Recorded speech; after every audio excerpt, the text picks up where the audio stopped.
2 minutes from my 2-minute drill. I have one for you today. This is John's 2-minute drill. The Roki Sasaki sweepstakes are nearing an end, and there's 3 suitors still left standing. The difference, though, between the Padres and the Dodgers is the Padres really need him and the Dodgers don't. Here's John Heyman. Here's Buster Olney from Baseball Tonight back in March of 2016 when Sasaki first moved to Tokyo. A few moments later. That's why the Blue Jays aren't going to land him. I'm Jim Russell. I hate Colin Cowherd. Oh, yeah. And by the way, Dan Patrick, whatever you're talking about doesn't even make sense. That was good. Is that pretty good? I'm Jim Russell. Let's just start the show. Here's John and Jim Russell. All right, San Diego and Southern California, what's going on? It's hour 1 of John and Jim. That is a great open. We are with you for the next 4 hours. The Brian Dutcher Show is coming up at 6 p.m., despite the fact that Jim didn't mention it. I don't think it is update that I didn't listen to. I didn't mention it, John. Okay. There's a lot going on in the studio There's beforehand. a lot going on. Here's the thing. The number one priority, we have to make sure not to keep our eye off the prize, which is Roki. So everything I'm doing, like everywhere I'm going today, I always have to remember that Roki, like I was at Orange Theory, and I don't typically do this, but at the halfway point, I grab my phone.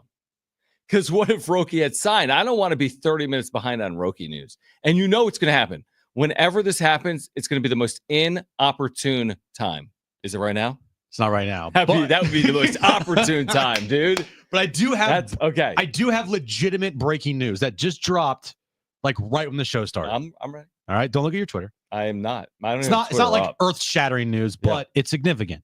Dennis Lin is reporting that the Padres have agreed to a deal with free agent catcher Martin Maldonado. Talking go! Friar's wish is granted. Is this what he was hoping for? Remember, he had the big poll question. The big poll question: do you want Martin Maldonado on the team or not? Well, the only issue with Martin Maldonado is that he's 38. Oh yeah, that's right. So there's that, and the fact that he hit 119 last year. Oh, that's right. So, other than that, Mrs. Lincoln, how's the play? Right? So, veteran catcher. We have the same Martin Maldonado, right? Veteran catcher has had some very good years, except the last time he hit 200, Jim. Let's name the year.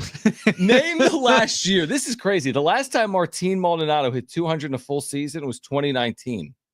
He hit 202. So he sucks. He can't hit. He can't for power. He sucks. He can't hit. That's an indictment on where they are with catching, right? It's a huge indictment on Campy, like massive.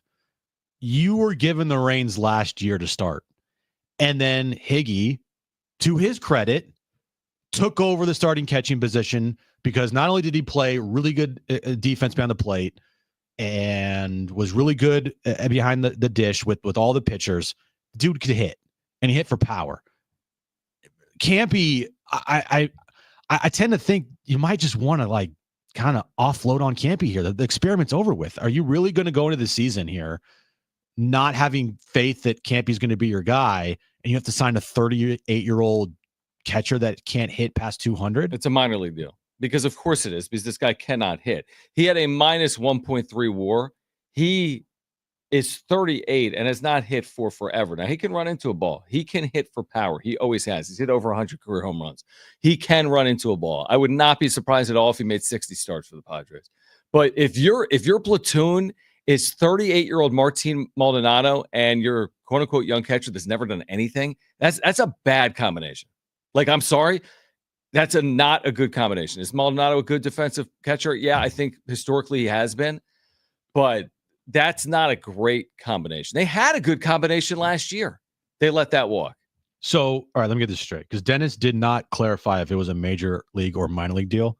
Is it a minor league deal? I've decided it's a minor league deal. You do not sign a 39-year-old that hit 100 to a major league deal. Because I'm just checking, because if it was a minor league deal, or if it is a minor league deal, right, then does this count? Officially, they have not signed anybody to the major league roster in free agency other than a minor league deal, other than Tyler Wade. He quote tweeted, agreement is a minor league deal. Okay. So yeah, they still, again, doesn't count. It all, like, don't take your eye off the prize. This is still all about Roki, but this again speaks to what we've been speaking about. Everything they're doing right now is so like cost prohibitive, cost effective. Now, maybe this still would qualify, Jim, as in front of the Roki decision, and all of their actual moves will happen post Roki. But I mean, Martin Maldonado, I would have been excited, truthfully, if you told me this in like 2016. I'm serious, like because he had like he's had some years where he's been good, and I think he's a good defensive player. He's spent a lot of time in the big leagues. You don't spend 15 years in the big leagues without being serviceable, especially defensively. But give me a break. I mean, this isn't going to be the end all be all here. Yeah, look at Austin Hedges. Dude's going to play for another Good however point. many years. No, good point. Right? Can't hit with a lick. That means you're a good defensive catcher. But if you're a good defensive catcher, Great you're going to point.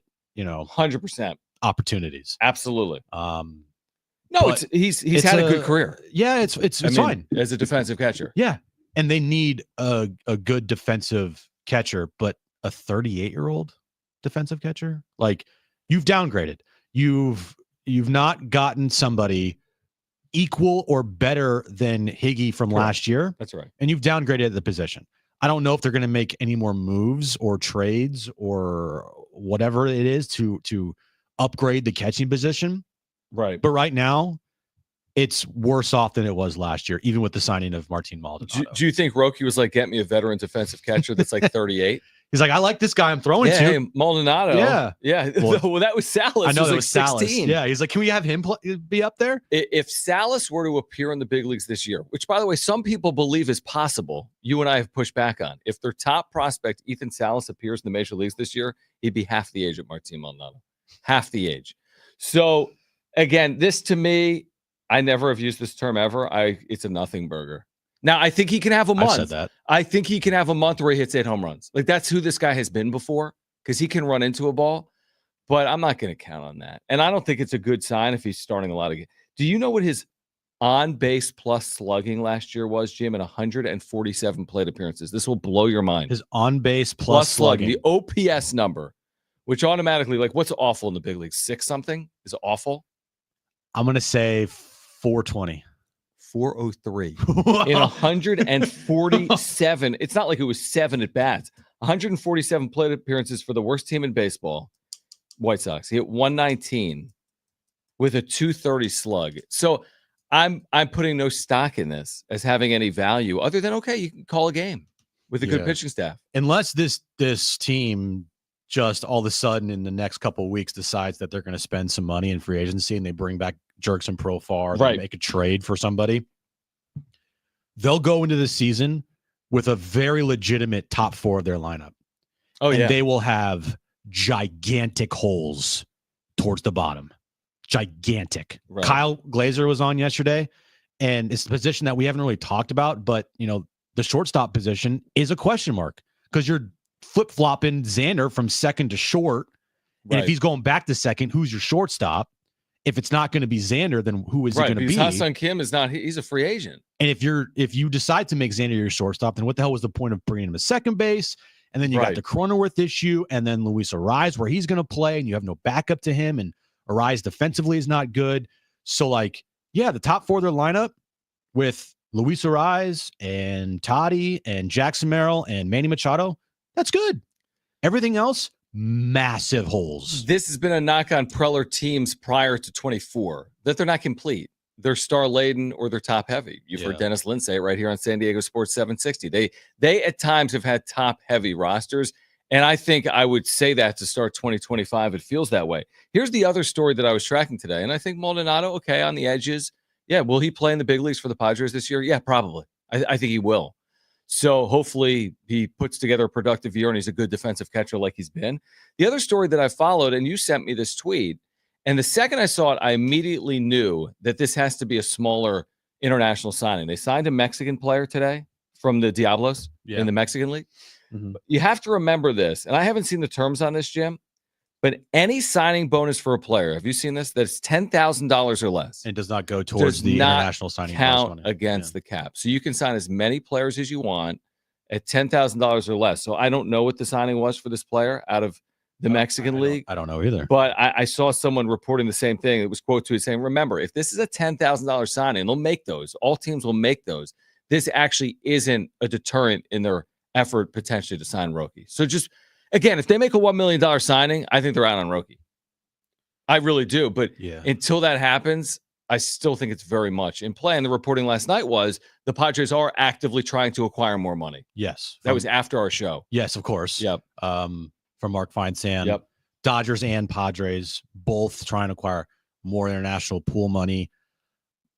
I would think that Roki's going to tell one of these teams his decision, so you don't have all three of them, Padres, Dodgers, Blue Jays, trying to do something as far as like acquiring international pool money and trading away players for naught. Right. Like, what if hypothetical Padres traded away, a top 15 prospect for some international pool money, and then they don't land Roki? What's the point?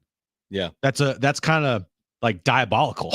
if like, they why don't did know. we do this? Yeah, why'd like, you lead us down this path? Yeah, and I know Preller and how he loves his prospects. That would, I would think, piss him off. Yeah, you're right. I mean, if she told you she wants to go to the prom and then it's the night of the prom and she's going with someone else, like you said, you wanted to go. Now I don't know. Got a tux ready. You got the boutonnieres. You got the flowers. That's the problem with Roki. I think Roki's told multiple girls. Yeah, I'd go with you. Yeah, I'd go with you too. Well, who are we going with? Well, they're all waiting, John. They're all kind of waiting. But the prom's here. It's January 16th.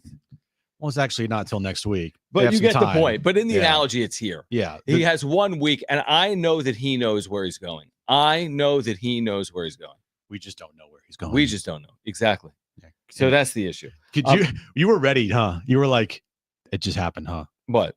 At the beginning of the show, when I said we have like legitimate breaking news. Oh, I didn't think it was a Roki. You would have freaked out. I would have freaked out. Yeah, no, I didn't. But last night after the show, I came back in the studio and I opened the door and I said, Toronto. And I knew he'd go to his phone. I was like, just kidding. Well, yeah, you would not just say Toronto and that was it. But Dennis tweeting out, like when you read it, your heart kind of skips a beat a little bit. Absolutely. It says the Padres have agreed to a deal with free agent. I'm like, whoa, 100%. Like, hold on, 100%. Pause. No, I agree with that. And it's like, womp, womp, Martin Maldonado. Honestly, it's better than anything else they've done this offseason. We haven't done anything this offseason. Exactly. All right, so we're going to hear from Tyler Glass now on the Dodgers pitch to Roki on the other side. So you'll hear from Tyler Glass now on the Dodgers pitch to Roki Sasaki. Plus, is Dylan Cease still a trade possibility or not? Or is he staying in San Diego in 2025? The latest from Jeff Passan. We're here until 6. In addition, we've got a pair of tickets for San Diego State UNLV basketball to give away here today as well. So don't go anywhere. We've got you covered. Roki Watch continues on Jon and Jim.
All right, iHeartRadio is the new app. You should download it. Number one audio app in the world. It's gotten better. Presets. Make sure to put John and Jim in San Diego Sports 760 with presets. Download the app. It's free. It's easy. It's a great app. Download, and again, you can be listening to John and Jim live or on demand on the all-new iHeartRadio app. All right, John and Jim with you. We are on Roki Watch. Right? You're on the internet?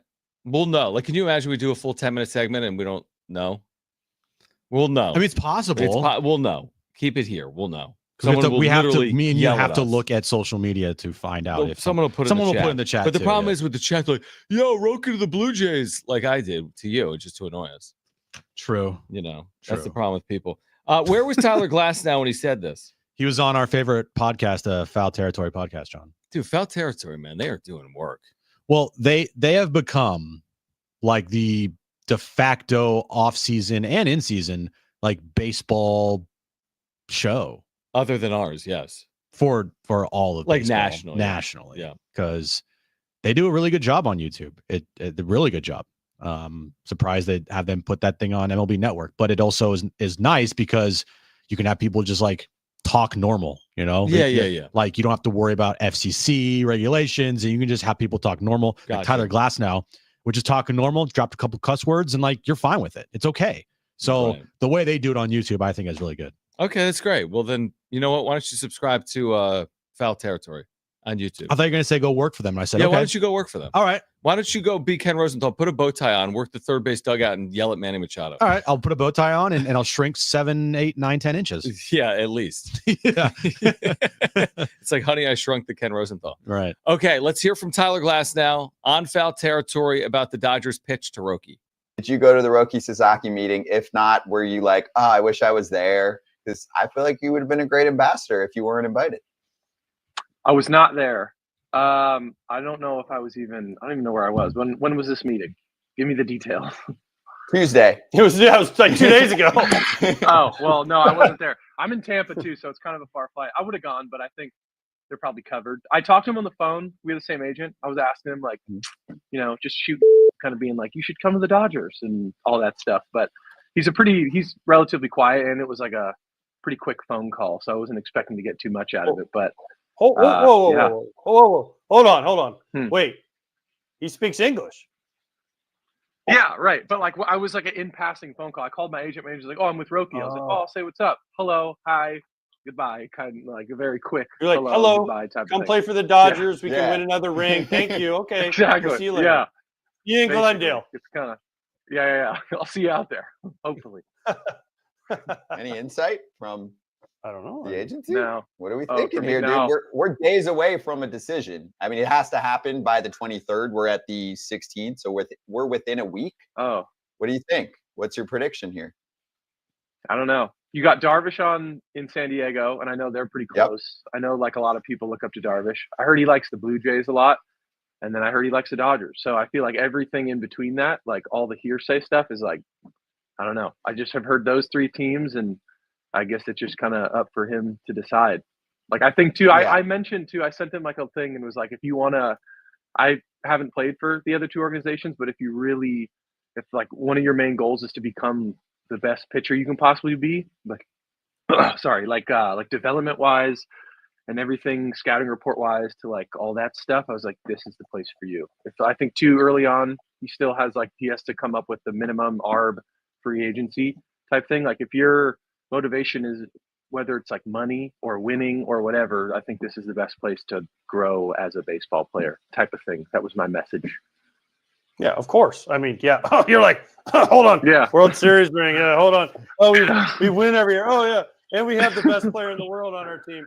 And we have 2 other MVPs. Oh, yeah. Sorry. And, and we just signed a 2-time Cy Young Award winner just in case you didn't feel comfortable enough with our pitching staff. Mm-hmm. Oh, yeah. Yeah. Exactly. I don't know why anybody would ever. Or just even like development too, though. Like even like just the stuff they can give you in between each week. And like if you're working on something, like I think they're pretty advanced and far ahead with all that stuff, like the new age stuff, you know what I mean? And like I don't know how much of that he's into, but I think it's just an easy place to like get back on track when you feel like in the middle of the season, you know? I think that's what I've noticed anyway since being here.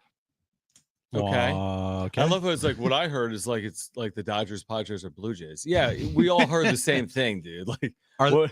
It's like we get it. We get Yeah. MLB Network too. I heard that like the Blue Jays and Padres are also interested. Yeah. Did he say that he appreciated the Dodger system forcing him to get arm surgery? He didn't say that. And you're right. There's the track record. Yeah, There's there been the is. injuries. Yep. I mean, I didn't think he said anything It's like Tommy John overly- Yu over there. TJU. I Yeah. didn't think he said anything like egregious in there. But it was interesting hearing exactly like what the Dodgers have to offer from somebody that's been in that organization for the last year, which is like the advanced analytics, which we all know the Dodgers are great at. The development, which we believe is the number one thing for Roki when it Right. comes to his decision, is where can he be developed the best and what gives him that best opportunity to become a star pitcher. And like just hearing that, you're kind of like, that sucks, because he's right. That's always been the proof's in problem. the pudding, The closing argument for the LA Dodgers is always going to be a strong one. They have the money, they have the resources, they have developed, they have won, and they're in Los Angeles. They always had a good argument. And they have Otani and they have Yamamoto. And sorry, did he get surgery with the Dodgers or did he just get shut down? And not Oh, pitch nice. Just why don't you just Sorry, disparage him? I see people in the chat. He didn't get surgery with the Whatever. Dodgers. He didn't pitch in the pitch postseason because of his Correct. arm. Well, he's always been hurt. Yeah. But when he's out there, he's as good as they get. Right. So, I mean, I think the Dodgers closing argument is a really good one. This is my problem that I've had all along. Like, oh, well, we have Ruben Niebla. Yeah, but listen to Tyler Glass now. He shares the same agent with the guys. Like, they know how to develop pitchers and they have advanced analytics. So, I think it's tough. I think if I'm Roki Sasaki, maybe I'm torn a little bit. I think the Yu Darvish component is a factor. I think the Padres have really developed pitchers well. I think Ruben's been great. Is it enough to overcome all of the mighty closing argument of the LA Dodgers? We'll find out. Well, I hope we find out soon. Right, because we can't stomach this for another week. I'm sure the Padres also can't stomach it either. Like they got things to do. Let's No, go. they don't. Starting Martin Maldonado to a minor league contract. How many minor league invites is this team more gonna than have? Major League. Oh my gosh. There's going to be a lot of minor league invites to make the Major League team. Like I'm going to go during the break and look at all of their minor league contracts. Go to the transactions page. I know, I will. Don't do it on air, but yeah, come up with the list of. It's like 10 people. It feels like. No, it's more. No, there's more than 10 non-roster invitees. No. I meant signing some minor league contracts. This maybe even more. But again, the signing that Dennis Lin mentioned earlier is Martin Maldonado. He's a 38-year-old catcher that's been in the big league since 2011. He hit 119 last year for the White Sox and 147 plate appearances. This better be the first of a number of moves that hopefully impact their major league roster. Because I do think Maldonado will be on their major league roster.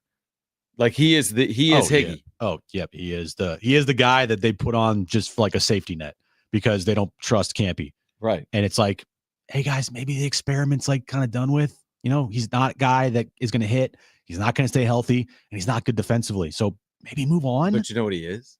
He's affordable. a $1 million catcher. Exactly. That's 26. Yeah, their backstop next year will total like 1.3 million. Yeah, it'll be Maldonado on the minimum. Yeah, and Campy on a $1 million arbitration. What is deal. the minimum? 600? No, more for a veteran like that. 750. It'll be $1 million for a veteran. Okay, so potentially under $1 million, $2 million, or well, it'll be Campy for one, and whoever's the second catcher, if it's Maldonado, for one. So $2 million combined for the position. But you're right, because Higgy got 3.5 per year, or was it more? 3.5. No, was it 5? I think it was like 5. Yeah, it was 2 years for 11. Yeah, like 5.6. Well, this is a lot cheaper than that. A lot cheaper than that, but also not as good. Not even close. Agreed. All right. Are they going to keep or move Dylan Cease? We have reporting from Jeff Passan. We'll share on the other side. We're on Roki Watch. We have Aztec basketball tickets to give away. Brian Dutcher Show at 6 p.m. It's Jon and Jim.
This update is brought to you by Anderson Plumbing, Heating, and Air. We'll start with Padres news. Dennis Lin reporting about 30 minutes ago, the Padres have agreed to terms with catcher Martin Maldonado on a minor league deal. We're still waiting on the Roki Sasaki decision. He's able to sign with any team up until the 23rd. NFL news of the day, David Montgomery. He has been cleared by the Lions. He's going to play in the divisional round game this weekend against the Washington Commanders. And sad news in baseball, Bob Uecker, the great Bob Uecker, passed away today at the age of 90. Kitchen sink more clogged than Monday morning traffic. Kitchen clog catastrophe. Avoid a flood that your home insurance won't cover. $63 stoppage guarantee. Anderson Plumbing, Rooter Drain Services. They always know what's below. Nobody wows clients like they do. All right, Jon and Jim back with you. We have Aztec basketball tickets for Saturday to give away. We are on Roki Watch. Stay with us here until 6 p.m. Now, there's been a lot of chatter before Roki about filling seats. What does seats mean for Roki? What does Roki mean for seats? And this is Jeff Passing, ESPN.com. Actually, ESPN Plus, Jim. I don't know. Are you a subscriber? ESPN Plus? You have every? No. You don't have ESPN Plus? No, I just, whatever you read it to me, I How do you not have ESPN Plus? am I supposed to? Yeah, you're missing out on everything. Okay, Mr. I look at Ken Palm every day, but I don't subscribe to the account. Correct. Okay, I I don't don't have have it either. I'm trying to save the $20. Yeah, me too. But I'm trying to have save this, some money, bro. But I want like don't you watch like random like No. Longwood NJIT basketball games? Anyway, No. This is at ESPN Plus. This is at ESPN Plus. Should we expect any more big trades this offseason? Jeff Passan. The answer is yes, but more because it's just in executive's nature to want to deal. There are no obvious gotta happen trades. And then he writes this: unless a can't miss opportunity presents itself, San Diego will hold on to Dylan Cease. Not could or might, will. Unless a can't miss opportunity presents itself, San Diego will hold on to Dylan Cease. That to me is pretty definitive that there's a very high likelihood Dylan Cease returns to San Diego in 2025. Also, I'm sure that they have talked and shopped him around a little bit. Mm-hmm. And we know Preller, he draws a line in that sand and he does not budge. He gets what he wants. Agreed. My guess is there's nothing even close to what he would want Right. for Dylan Cease. Yeah, you need like the heaven and earth trade. And I don't think that's happening unless this team is not good at the deadline. And then you can get that. Yeah. Oh, no, I would agree. I don't think he's saying, Yeah. I think he's saying before the season. No, you're right. If this team isn't good, they'll trade Dylan Cease. Yeah, for sure. I 100%. And I hope that doesn't happen because that's not going to be fun. I don't either. But like, if by chance at the deadline they're 7 back of a playoff spot, you have 2 pieces that you could get a ransom for, and I mean a ransom. Really, you have 3 if you don't trade Robert Suarez this offseason. There are 2 being Cease and Cease, King, and Suarez. well, you can't trade both Cease and King even if you suck because you need one of them for your future. What if you don't resign either one of them? Well, then in 2026, John, you know at then the deadline, Roki isn't choosing here. You know, you know at the deadline, if they have not come to agreement on a long-term contract with Michael King, Then I'll be pushing for it. we are both going to be pushing for that I to don't happen. know if I'm going to advocate for both King and Cease. I will. Because you're saying they're not coming back in that scenario because it's the deadline and they're not going to be re-signed. It's the Blake Snell and Josh Hader thing all over I again. know, but that was one starter, one reliever. I just can't. And you get 2 I starters can't now. allow 2 starters to go. They're going anyway. If But you we always- don't know that. John, I'm thinking hypothetically here. Okay. 1, they have still not agreed to a 1-year deal with Michael King yet to avoid arbitration. That's right. And 2, there seemingly is 0 talks of a contract extension with Michael King either. So you go into a season, you're going to have those 2 guys on your roster. Now, we all hope that they're good. And we hope to have Roki Sasaki in the mix and they make a trade and hopefully they re-sign Jerkson Profar and they don't have to worry about this. Mm-hmm. But in the scenario, it's plausible that at the deadline, they're 7 back or they're the same position they were in Three. 23, where we all knew this wasn't it. Yeah. Yet they decided, oh, we're going to try. Yep. Bro, they got 2 chips there that will get them a king's ransom. And so not trading Dylan Cease now, I'm all for it. I don't want them to trade Dylan Cease, but we know Preller is going to ask for the moon, and he's not budging from what he wants, not even a little. So you go into the season, you're keeping these 2 guys. Hopefully, it sounds like you're going to keep Cease. You're absolutely keeping Michael King. Hopefully, you get a contract extension done with him. But I'm just saying that come the deadline, if this team's out of it, you know, keeping Cease is beneficial to you right now because you want to try to win now. But if you don't, the deadline, you'll get way more than if you were to trade him right now. In my opinion. No, I don't think they would get more for Cease at the deadline than they would right now. I think it's still a third of a season based on a full season. Yes, you're trading him to a contender. And I think teams would be more desperate than they are now. So they're maybe willing to budge on something that they weren't willing to budge on in the offseason. They are not. I mean, how bad of a 12 months is it, Jim? If you lose in the manner in which you lost, if you don't land Roki, if you have this ownership change, if you spend no money, if you're non-competitive during the season, you don't come to terms with King on extension, you trade away Michael King and Dylan Cease. As in, yeah, it's a hypothetical.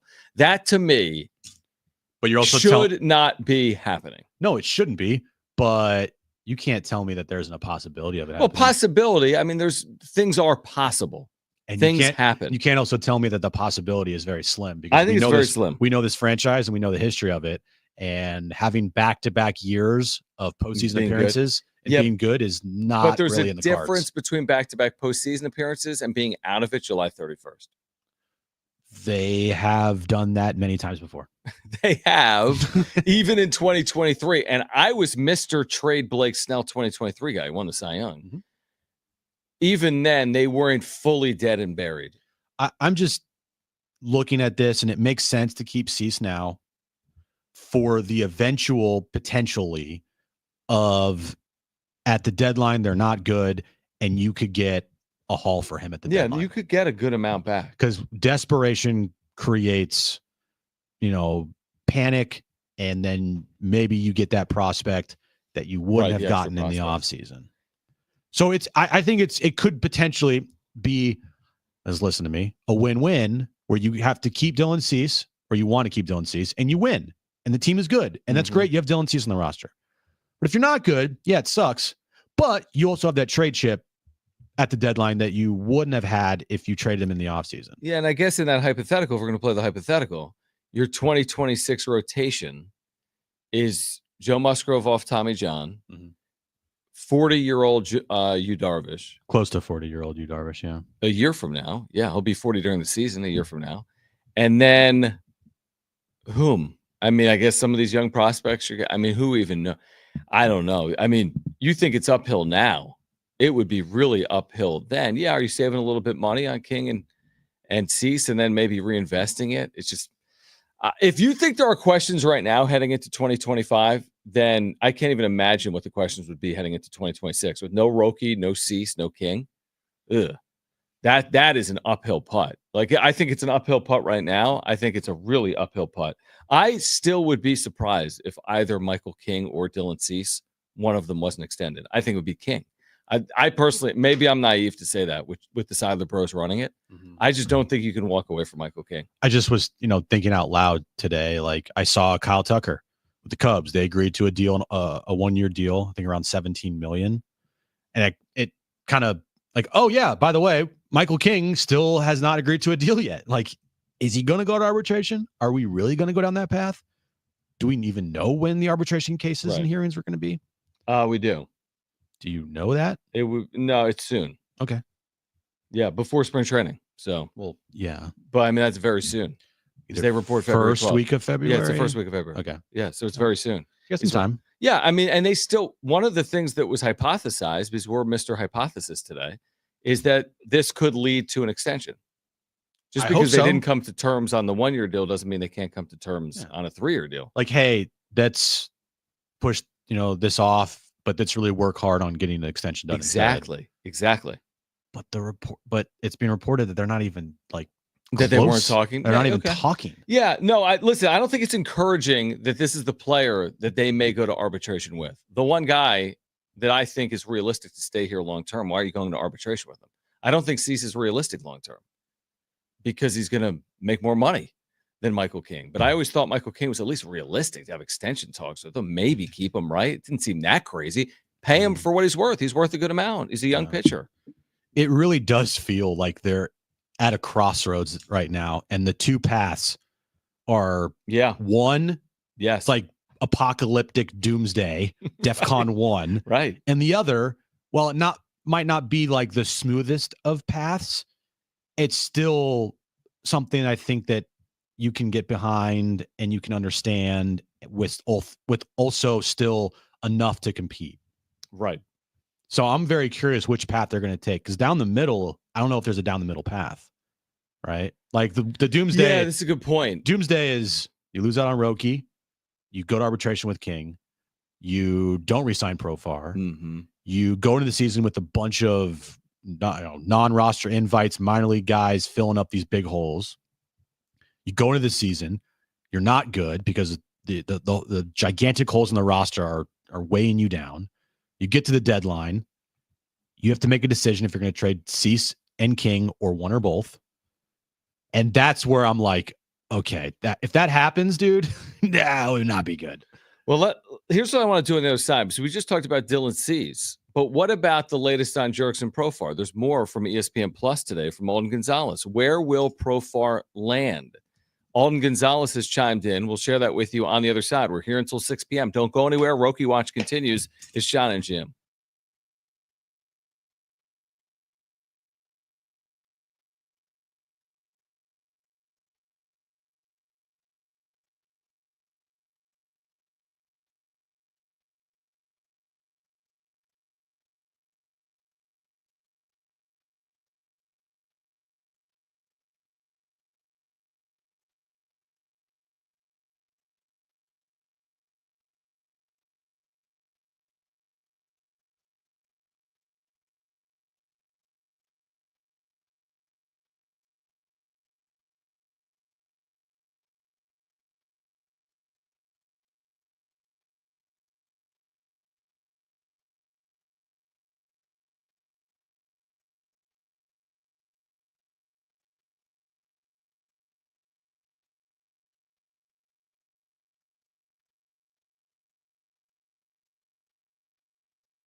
Jim, Stop. Just read your what free agents have the Padres signed this offseason? Read your read.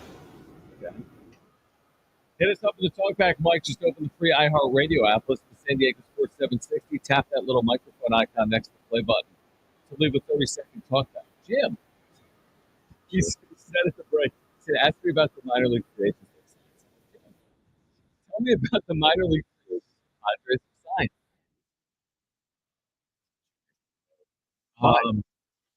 They've signed 19 players this offseason in minor league contracts. But hold on, that's not 18. No, it's not. The Yankees are putting 19. Right. Of those 19, guarantee you there's like 4 or 5 that are Right. going to make the roster. Right. You don't want to see 19 on the big league roster. No, fair. Yeah. And here's the deal. Yeah, the Dodgers have non-roster invites too, Yeah. but they signed Blake Snell. Right. Padres haven't. Correct. Okay, so what's the most thrilling name on that list? Is it Martin Maldonado? I think it is. From today. Well, we do know that Juan Nunez will be on this roster next year as a Rule 5 draft pick. Oh, awesome. But looking through the list here, I still don't understand. I still don't know how to say his last name. Mike Brousseau. Yeah. I think he'll be on this team next year. Right. I think Martin Maldonado will be on. There's 2. Mason McCoy. He was here last year briefly. Right. Yeah. Any pitchers on that list that'll make this opening day roster in the bullpen? That anyone's talked about? A lot of relievers. Yeah, probably, right? Oliver Franco. Dude, that's yeah. Luis Patino. Right. Isn't SpongeBob guy on there? Oscar Gonzalez. Oh, yeah. Oscar Gonzalez. The point is, every team has non-roster invites, like you and I agree with. It's just, you don't want to rely heavily. It's always nice when someone can break camp with the team that has a great spring, right? You sign a 31-year-old outfielder, he hits 390 in spring, and he makes the team, and he performs. Speaking of which, so Jerks and Profar's out there, and we're like, what's the deal, right? And, of course, I closed the ESPN Plus article. Good job. Was that good? Because No, it wasn't. But here's the deal. Because Olin Gonzalez, and I'm paraphrasing, but I'm going to pull up the exact thing he said. The exact thing he said was, it seems like it's an inevitability, I think, on Profar returning to San Diego. Inevitable? Yeah, kind of. Let me find it. Well, he's not getting any like more leverage as the days go by, right? Like, don't you think that if he signed early, he would have gotten what he wanted? Because right now, you're kind of like going to teams and being like, hey, what's up? And like, hey, this is what we got. This is the line. Olin Gonzalez. Okay. The question was, the outfield market is still stocked with big names. How are you hearing it could play out? And Alden Gonzalez, in his response, says a reunion between Jerks and Profar and the Padres, meanwhile, has been seen by some as an inevitability. So, that would require the Padres to spend money. And he's one of the biggest outfield names out there. There's Anthony Santander. There's Jerks and Profar. There are others. We talked about Austin Hayes yesterday. Mm-hmm. Winker. There's Harrison Bader. Winker signed with the Mets today. Okay. So what we mentioned Hayes and Bader yesterday with Mike Farron. Yeah. Anyway, Profar is one of the biggest names out there. And if it is an inevitability, that's a good inevitability. Like that would be seen as a good thing for the organization to get someone like Profar back under contract for 2025. Again, I don't think you want to overpay for him. We've talked a lot about this. I don't think you want to give him a 3-year deal. But if Jerks and Profar is back in 2025, that's like the first good news we've had all offseason about their roster this year. In terms of like an addition. I know he's not really an addition, but he kind of is because he's a free agent right now. Yeah. So I don't know if it's inevitable or not. I don't know if they're going to pay him what he wants. But I like to see it from Alden Gonzalez. Yeah, if in the next week and a half, you make these moves. Okay, let's hear. You land Roki. Okay. You re-sign Jerks and Profar. And you either come to terms with Michael King on a 1-year deal avoiding arbitration, or we hear reports that they're knee-deep in contract negotiations. Is that I will call that alone a good offseason. Roki is here. Profar is back. That's great, but they need more. But I would call it a good offseason. I would call it a Considering great week and a half. because the other side of it is Roki goes to LA, and we don't even know what happens with Profar, Right. and we don't even know what they do. Yeah, the flip side. That's a bad offseason. Right. And it's like they still, even if they made all those moves, would need to get bench help and another piece. Like it's great. That I'm not saying it wouldn't be great. Mhm. That week and a half, Padres fans would love it. Right. But like you still, what's going on at shortstop? What's going on your bench? Like outfield, I know Profar will be back, but you still need a little more than that. Pitching? I know Roki would be here. That'd be great, but you need more. And so that is a great start. But how do they finish that offseason off? I would guess if they actually landed Roki Sasaki, that would spur them on to real major league, maybe like movement. Force them to push it a little more. I really do believe that. I think if you're fortunate enough to be the team that lands this 23-year-old promising young prospect that could impact you from day one, I think that probably pushes you forward. So you think that if they land Roki and re-sign Jerkson, this will not only give the ownership, Siler Bros, and the front office like that push that they need of like, hey, you know what? Let's actually go spend some money now. I do, but I also think this. I don't think they'll go crazy, but I actually think what happens is if they sign Roki, the Siler Bros Shield thing dies down for a long time, and I think it gives ownership a lot of cover, and I think there'll be a lot of goodwill towards the Padres if they land Roki Sasaki. I think there will be a lot of goodwill for Preller. Yeah, I agree with that too. Because this has nothing to do with money. I agree with that, but I'm saying it's not going to be a bad look, certainly for the organization. No, but the organization and the Siler Bros, I think virtually have nothing to do with this. This is probably true. This is not like a bidding war or trying to buy a house and you find out that their offer comes in and you need to up your offer. Like this is a 100% recruitment of a guy. Well, if nothing else, you're right. I agree with that. But if nothing else, it proves that the sky isn't fully falling and that the internal house isn't completely a wreck. Like there's no way he would sign with an organization that was a complete and utter mess. What Shield alleges is a complete and utter mess. I don't believe he would sign with an organization that is basically what she's alleging. Also, just real quick, back to something we talked about yesterday that I think, thinking about it more, should be cleared up. And it was what Shield retweeted, that article by Tom Krasovic. Bro, they can't put any outs in a minor league contract. That would completely change the sport. No, he wrote about it. They said there was a scenario where there's other deals or those posting deals where they can put some. No, you can't do that. You can't sign somebody to a minor league deal from a posting.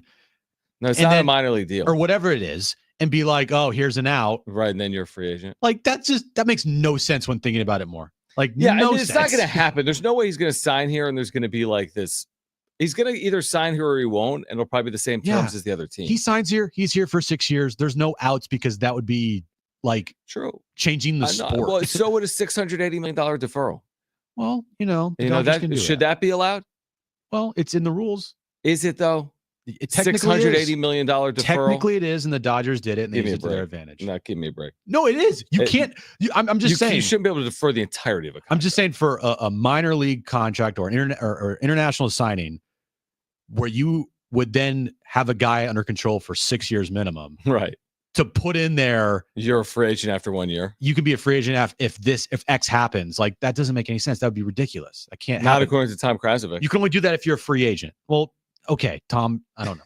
He is a free agent. No, I know. You get my point. He's not. It's different. It's not Ohtani, where he can put in his contract if they get rid of Andrew Freeman, I'm out. Right. It's not Ohtani when he came over here. Yes. Right. All right, on the other side, much more. We'll kick off hour 2 of Jon and Jim. We have Aztec basketball tickets to give away. We're here until 6 p.m. Brian Dutcher Show coming up at 6 p.m. Stay with us on Jon and Jim.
All right, this update is brought to you by Anderson Plumbing, Heating, and Air.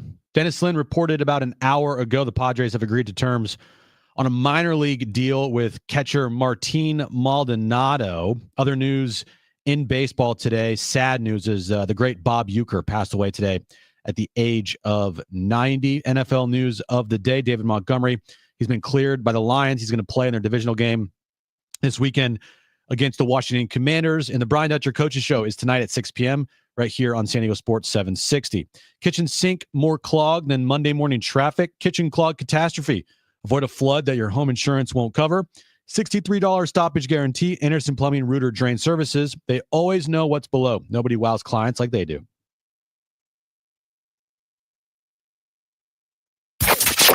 Getting you all set for that drive home.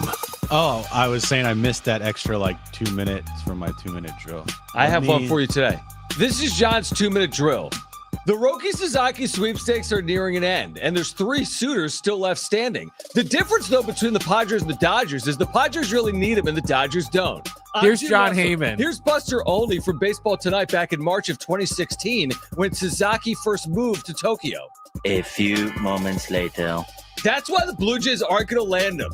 I'm Jim Russell. I hate Colin Cowherd. Oh, yeah. And by the way, Dan Patrick, whatever you're talking about doesn't even make sense. That was good. That was Is that pretty good? I'm Jim Russell. Let's just start the show. Here's John and Jim Russell. All right, San Diego and Southern California, what's going on? That's good. Hour 2, John and Jim. We've got Aztec basketball tickets to give away for Saturday against UNLV. We've got the wrap coming up. Here for the next 3 hours, Brian Dutcher Show is coming up at 6. We are keeping an eye out for Roki Sasaki. I mean, I don't think he's going to come into the studio. But we're on Roki Watch right now. So if anything changes, you'll hear it here first. Maybe. I just saw a story real quick here, Jim. This would be Johnisms, all right? Okay. Do we have the Johnisms open? Let me just go on a soliloquy for 60 seconds. You have no idea what I'm about I to have do. zero clue, but it probably has something to do with college sports or Nothing. something. now we go into the mind of John Schaefer. Meat free. AJ Preller's daily lunch menu. You started stalking me. It's time for John-isms. What do you have for lunch today? You want to pretend like you're me? No. I was just going to say that I know you wanted to do this every day at 2:45.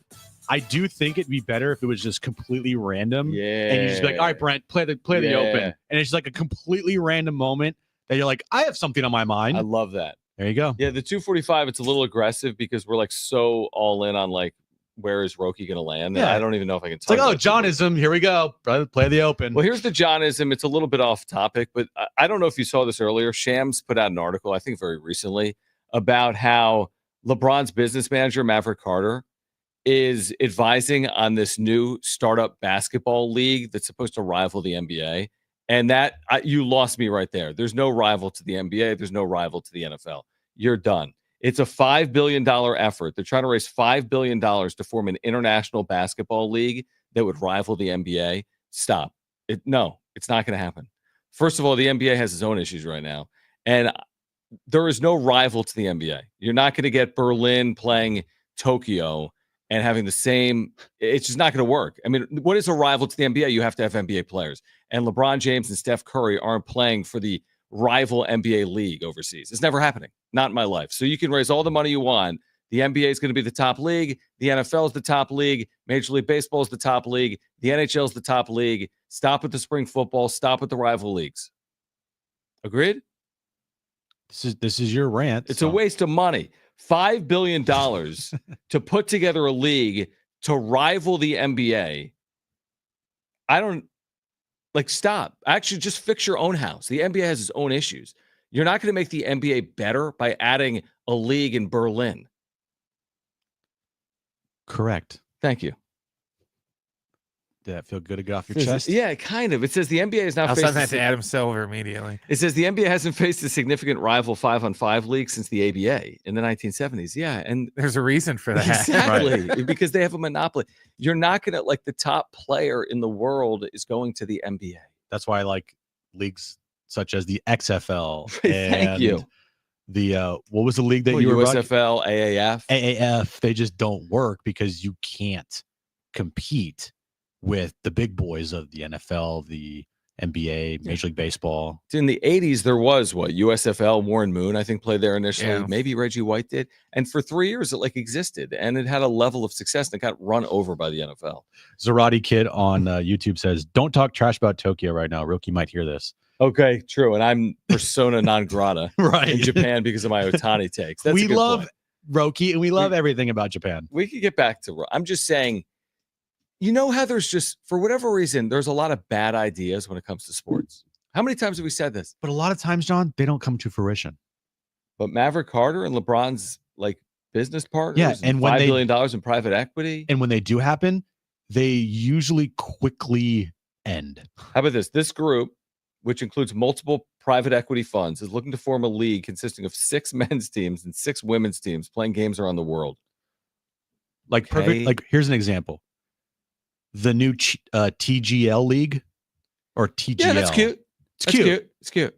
But guess It's what? not the Masters. It's not professional golf. It's going to a golf simulator with your buddies and hitting golf balls against a big screen. Yeah, it's cute. Now you do have Xander Schauffele and Tiger Woods and Rory involved. True, you have those athletes. You have the big boys, right? But it is not golf. It's a cute, fun little thing to maybe watch. If you're bored, Mm-hmm. I'd much rather be a part of it and, at Top Golf or something along those lines than watch it on television. But that thing ain't going to be around in 15 years. No, it's not. It's a cute, fun little thing that Tiger and Rory got started, and give it a couple seasons and then it's probably going to disappear. Yeah, I just feel like sometimes, even I saw Live Golf today, signed a deal with Fox. Okay. And you'll see tournaments on Fox and FS1. Well, they got some and they Saudi have- money. The rolling money's through been there. crazy, but even with all the money and all the efforts, is Live Golf ever going to provide a serious threat to major golf tournaments? Will Live Golf ever have ratings that rival any American, any of these 4 majors? I guess maybe that's not the point. Not unless they would get exclusive rights. This won't happen, but just for discussion's sake, say they paid $1 billion and got the exclusive rights to the Masters or Pebble Beach or some famous course and said this is now a Live golf course, then maybe, but I can't see that ever happening. I just don't, you know what it is? And maybe it's because as I get older, I'm more there's no issue with the 68 team NCAA tournament. There's no issue. We pretend like there are issues with the NBA. Maybe there are. But if there's issues with the NBA, it doesn't mean that it's created an opportunity to go start another league to rival the NBA. Just fix the issues with the NBA. We talk about Major League Baseball, and the pitch clock has been discussed a lot, and whatever type of changes they want to do moving forward. Okay, so make the necessary changes, but you don't have to change everything. And again, maybe it's because I've seen it from both sides. I mean, there's no issue. At the end of the day, the NFL, there's never going to be competition to it. The NBA, there's never going to be real competition to it. Same thing with Major League Baseball. Major League Baseball faces all these headwinds. Oh, it's a dying sport. The viewers are getting older. Okay, but whatever. I mean, it's still baseball at the end of the day. Maybe he's just going to take Bronny over there. Maybe it's for Bronny. They're going to invest $5 billion for Bronny, potentially. What do you got, Jim? I'm just reading the article that Kevin just posted. Oh, okay. Way to bury the lead. I was letting you just go on your rant. Yeah. The title is Motion Seeks Arbitration for Portion of Seidler's Lawsuit. Okay. And then did you read the article or is that? I was reading it, yes. Right. Okay. It's a bunch of legal mumbo jumbo. Okay, so basically this legal lawsuit continues between Shield and the Seidler Bros? There was a motion filed on behalf of Seidler Katsenda Management Company. Seeks to have some of the allegations Shield Seidler made in her lawsuit decided by an arbiter. The request was made based on the fact Seidler Katsenda Management Company had already petitioned for those claims to go to arbitration in California. Thursday's motion does not mention the Padres nor the portions of Shield Seidler's lawsuit that include her attempt to remove Matt Seidler from his position as trustee of Peter Seidler's trust. So this is part of the legal, process. Yeah, because legal like we stuff. said, some of the stuff could play out. The Denver Broncos played out over 8 years. Yeah, there's no really big news Right. here. It's like next steps, next moves that are made in this legal fight. Got you. Okay, I see this from Kevin. I see he mentioned, by the way, them adding Martin Maldonado. We started the show by talking about it. He says the brothers' response to other claims in the lawsuit, including those having to do with the control person of the Padres, is expected to be filed in the coming weeks. Okay. Says Matt Seidler refuted many of those claims the day after the lawsuit was filed. So is this much ado about nothing at the end of the day? Probably, but it's like kind of like, yeah, it's not. It's, not this, but is the lawsuit at the end of the day going to be much to do about nothing? Is it really going to give her a chance to control the franchise? I don't think it's going to give her a chance. No, but I also do think that this could, start the process of some major things happening. Right. Yeah, no, I agree. It's just the day we heard about the lawsuit, I thought that there was a very realistic path maybe for Sheil Seidler to, at one point, maybe by winning a legal battle or through a settlement, to potentially control the Padres. The more we've gotten away from the day the settlement was announced, the more I think it feels far-fetched for Sheil to one day be the chairman of the Padres. Would you agree with that? That ultimately it does seem like it's destined to stay in the Seidler name, the Seidler Bros? Unless something major drops, right? Like from a legal standpoint, like here's a document that was signed by Peter, right, days before his passing, or whatever. Yeah. If that doesn't happen, or if that's not something that is being revealed, I don't know what could change. Mm-hmm. Like we've talked about, the court of public opinion, it's all on Shield's side. Yes, like firmly. The Seidler Bros are not doing themselves any favors by not allowing AJ to go spend any money, or the inactivity with the team right now in the offseason. But that's completely different than an actual courtroom, right? Where if there are no actual legal documents that back Shield's claim, there's not much she can do, I feel like. That's just my thought here, is that I'm sure there's some parts of this claim that I'm sure are valid, but will that ultimately allow her to take over control of the organization? That to me would surprise me. Maybe the end result here, maybe what Sheila's seeking is a settlement. Maybe there is some type of settlement that gives her some amount of control of the organization. Or maybe this plays out in court over a series of years. Maybe it does ultimately lead to a sale. But remember, even if it leads to a sale, that doesn't mean Sheil Seidler is ever going to control the Padres. Again, the day the lawsuit launched, I thought, hey, maybe Sheil Seidler is going to overthrow the organization and take over. The more we get away from the day it was announced, I feel as if that doesn't seemingly appear likely. But I don't know. Only if she has legal documents that to support all these claims. Exactly. And if she doesn't, it's going to be really hard in a court of law to show them, a piece of paper with your name written on it, allegedly by Peter, that he would want you as the control person of the franchise. Right. Absolutely. So, all right. I saw that too. In Japanese? Yeah. Yeah, me too. That's huge. Yeah. I am not going back to Roki Sasaki. Passan or Dennis or Kevin, that's it. That's it. Okay. I'm just saying, I didn't know the English translation until right now. All right. So we'll react to the possibility of when Roki will announce his decision, but I'm with you. I'm waiting for Jeff Passan as well. Plus, we'll get you ready for this weekend divisional round of the NFL postseason. Aztec basketball tickets to give away. Stay with us on Jon and Jim.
Make sure to catch the Brian Dutcher Show tonight at 6.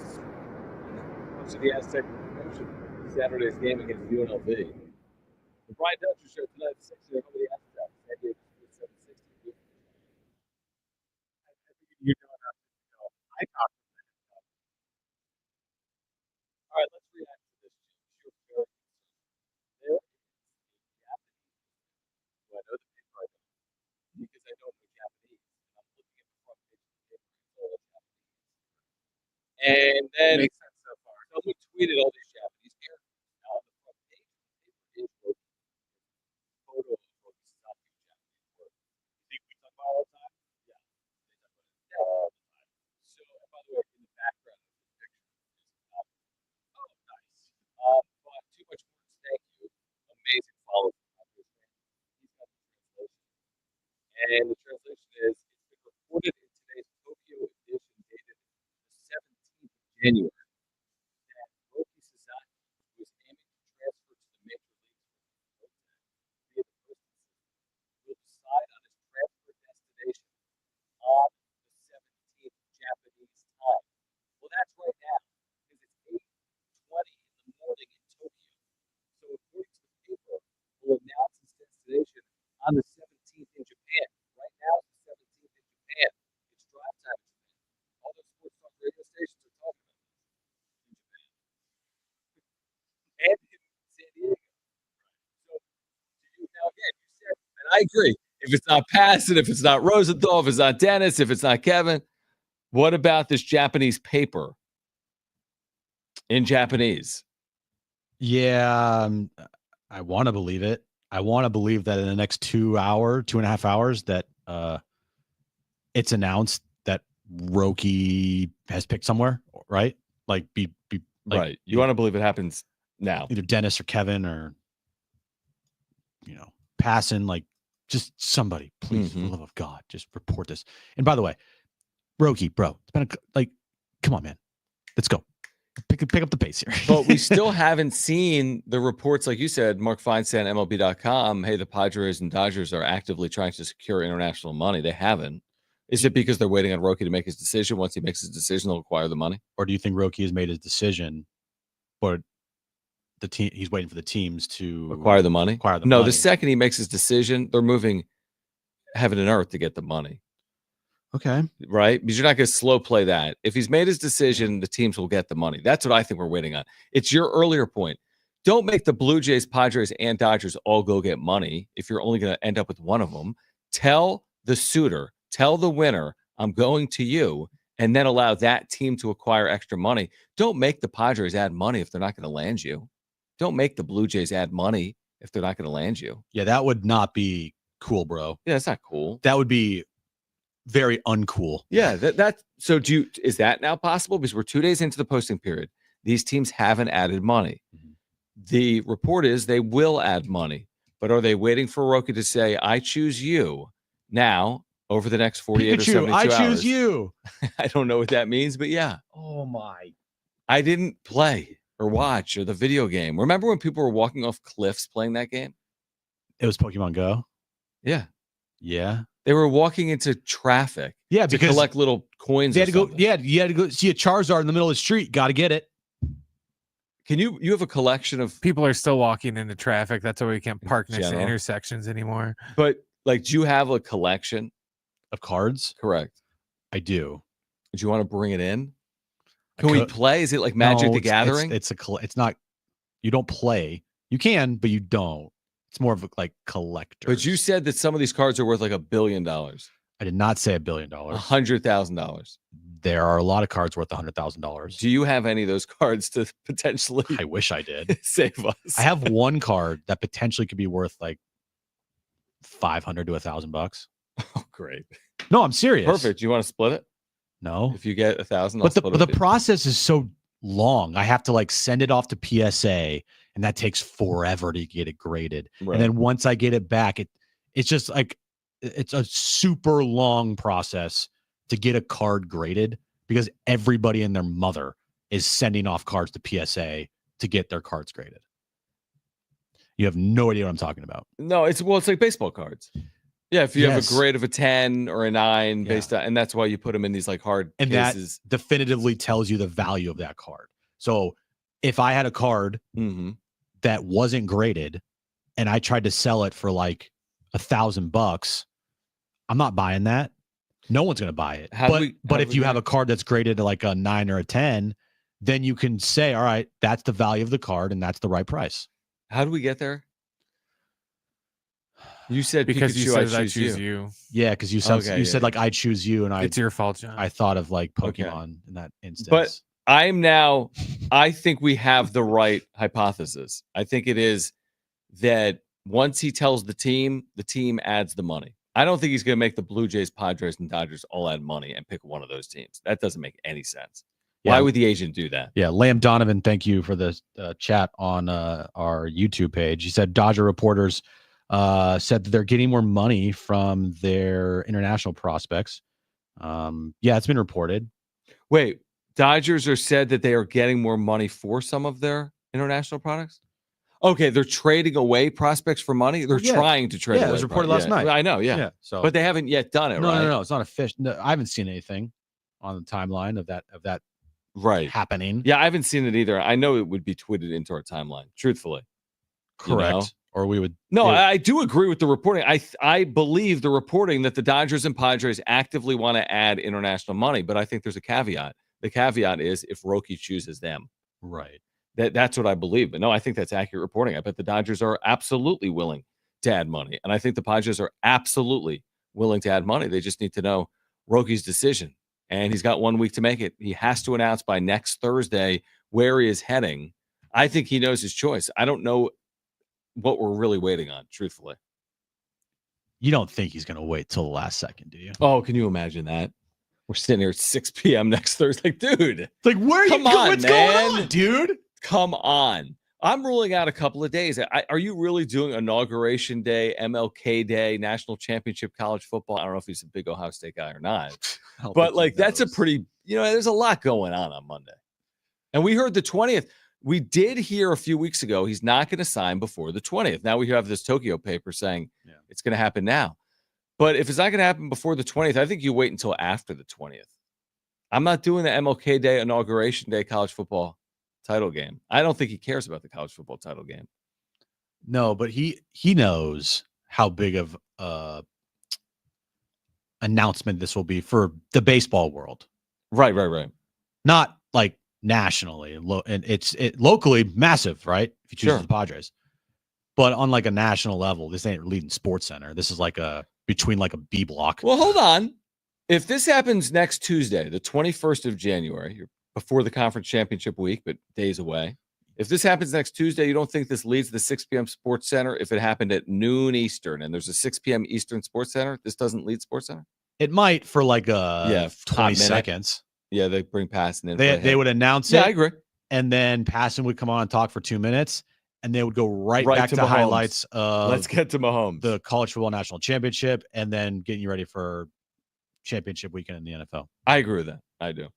All right, much more on this on the other side. Again, we are here until 6 p.m. We'll get you ready, by the way, for the divisional round of the postseason. The wrap is coming up, and we have Aztec basketball tickets to give away. Don't go anywhere. It's Jon and Jim.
This update's brought to you by Bill Howe Plumbing. We'll start with the Padres. They have made a move today. They signed Martin Maldonado to a minor league contract for the upcoming season. NFL news of the day: David Montgomery has been cleared by the Lions. He will play in their divisional game this weekend against the Washington Commanders. The Brian Dutcher Coaches Show is tonight at 6 p.m. right here on San Diego Sports 760. And sad news, Bob Uecker passed away at the age of 90.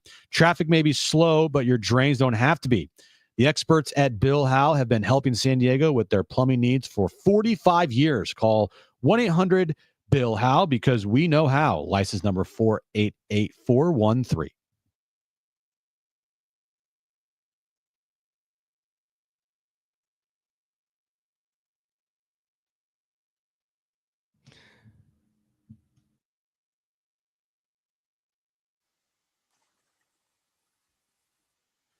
Hi, Jon Jim. You mentioned Bob Uecker's passing. We'll have more on that coming up later this hour. Aztec basketball tickets to the 4 o'clock hour. The latest on Roki, of course, divisional postseason games this weekend, and the Brian Dutcher Show coming up at 6 p.m. You don't believe, like, here's a hypothetical. You don't believe the Padres are setting things up for Ethan Salas to have a chance to win this job, do you? Because Luis Campusano has done absolutely nothing. So I'm not counting on him, but he's played a good amount in the big leagues.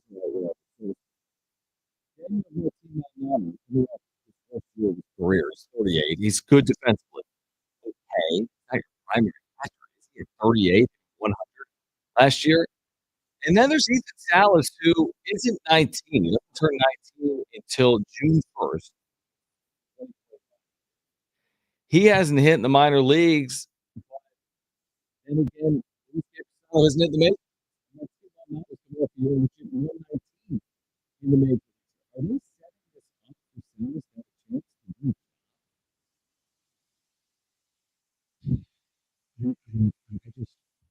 to win? I'm so hesitant for a 19-year-old catcher, 18-year-old Right. catcher in the bigs. I agree. It just doesn't. Show me one example of it working.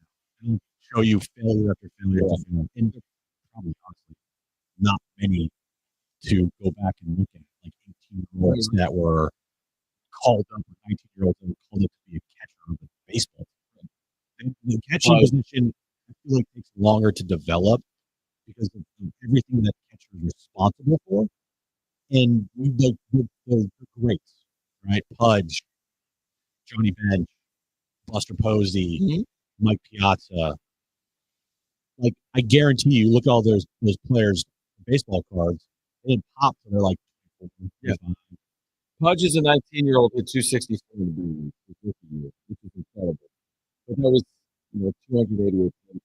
I mean, there's precedent on it. So, yeah, some of the greats in the history of the game have been up. It's a 19-year-old. We've had people compete with him. A lot of Rodriguez. I mean, nobody knows, truthfully. I mean, I guess it's always a possibility, but nobody should be counting on that based on what he's done to this point. He's hit 222 in his minor league career. He's hit 222. He's got a 657 career OPS. Now, I'm not going to read too much into it. I'm not going to say he can't make it because of that. He's only 18. But, I mean, is that a possibility? Like, are they going to give an opportunity to someone like Salas? Because, hey, Jackson Merrill worked out. So maybe Salas will too. I don't know. I'd be surprised. But I'm not saying it's impossible. Because I don't think their catching options are very good right now. I don't think their catching options are not acceptable, but they're just not serviceable. They don't have any catching options that I can. That's all them, no. Campy, no. Martin Maldonado, no. So for me, they still need to go out and get or probably another catcher. Like, if you think Martin Maldonado is going to be great for you behind the plate this year, I'm not news. Yeah, it's going to be a problem. Yeah. No, I'm just curious because I don't know. They're so heavily invested in Salas, right? Untradeable. He's only 8. I would always say develop the player you are rushing the player, like you're not doing right by the player, you're sitting back potentially if you call him up, not playing every day, obviously. So let's say you called him up, spent half the year in the big leagues, he did absolutely nothing. It was a bit of a failure. Well, then you're sending him back. Then next year, it's not the minor leagues. So when does he really break through the major leagues? It seems so excited to put an 18-year-old catcher in the big leagues with your catching situation, but I don't know if I'm ready to say it's not a possibility with the Padres. I really don't. I don't know. I mean, I think I'd be surprised by it, but I don't know if I'd be shocked by it. We saw at points last year, like he was carrying this team offensively. Can you trust at some point this upcoming season, Martin Maldonado can't be doing the same thing? No, I mean, I don't. How many big hits did Higgy have for this team last year? A lot, a ton. Yeah. Actually, a ton of them. Well, when was it? June or When he had July? 10 home runs. He had like a 8-10 slug. Yeah, he was really good. You're It's right. ridiculous. He was, and I think Campy. Everyone has always said he's got the potential to be a really good offensive weapon. We've just never seen it, and he doesn't stay healthy. And he has been at times a liability with his ability to call games. I don't know how much of an issue it is, but I'm sure Martin Maldonado is regarded as a much better defensive player than Luis Campusano. It's like, could you combine the players? Hey, Maldonado is a good defensive catcher. Maybe Campy's bat plays a little bit. Maybe that's a good option. I just don't think this is going to be one of the weaker platooning combinations of catcher in baseball, would be my guess, heading into the year. Campusano and Martin Maldonado is bottom third in baseball. Yeah, I'd agree with Probably. that. I'm sure it is. It's got to be. Yeah, It's got to not be good. close to the bottom because off the top of my head, I can't think of any other platoon out there that's worse than this. Maybe there is, but for a team that's contending, you'd be hard pressed to find a backstop, combo that's this unproven or bad. I mean, Martin Maldonado last year had a what, -1.3 WAR? That's hard to do. Yeah, that's bad. Do we read anything into the Roki Salas battery for Rodeo Day at Petco Park when Salas was receiving Roki's bullpen? Not even a bullpen. Just playing catch with him. Yeah. I take nothing from it. Okay. I'm not going to read anything You don't think into they'll be it. roommates? Probably not. Kind of similar age. Well, one will be in the big leagues this year. The other won't. The other shouldn't. Darn, that's harsh, man. Say, man. Yeah, it's true. Truth hurts sometimes. And Leo DeVries is even younger than Salas, isn't he? I think. I don't know if he's got to be 18, right? He is. He is younger. He doesn't turn 19 until October 11th. He's 18 all baseball season long. So there's no way. Again, I just go based on what happened with Merrill last year. I mean, I wrote off the possibility. I'm like, it's not going to happen. He's going to start the year as a 20-year-old center fielder who came up as a shortstop and hit 200 in A ball last year. Good luck. And I was wrong. And that, a lot of people were wrong, and totally happy that we were. Actually, I don't even know if we were wrong. We were just asking questions. Like we never said that Jackson Merrill wasn't going to be good. We just had questions like, can he play 162? Is he going to be the everyday center fielder? Right. Can he hit at the major league level? Yeah, you're right. We were never like, no chance, no chance. No, never. Yeah. We never were that way. But amazing what difference a year makes where now you come into the season with this like established star. Yeah. Now he has to go back it up and replicate it. And that's not easy, but And that's the great part about when you have guys come through your system that develop and turn into players like that, because they're cost effective. They're under control for a long time. That's why Roki's so important. You get Roki in here. He's another guy that's potentially going to be really good, cost effective, under control. And you have like really good building blocks. Hey, you have a center field. Yeah, you're right. Center fielder that's an all-star. You have a pitcher that could be an all-star or be in, he has the stuff to be, right? You have Tatis under contract for forever. You have Manny at third. Like, you got some real good building blocks. And truthfully, when you think about the young side of the organization, the mid-20s and younger, Toddy, Merrill, if Sasaki landed, and then the Salas DeVries future. Like, you got some young, if even one of them hits, you got some real young core pieces. All right.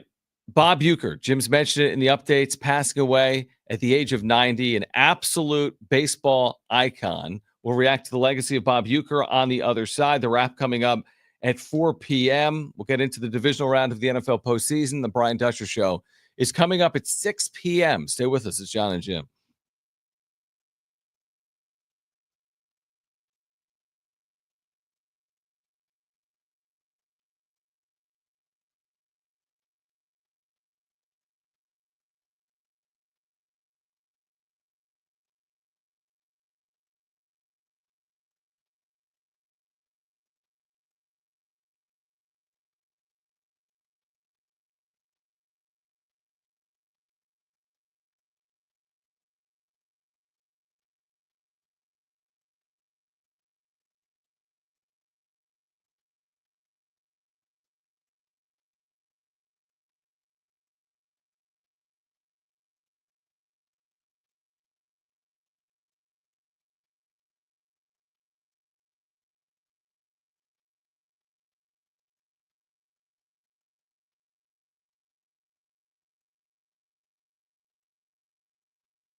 All right, let's hear from Tim Kirkchin, ESPN and React.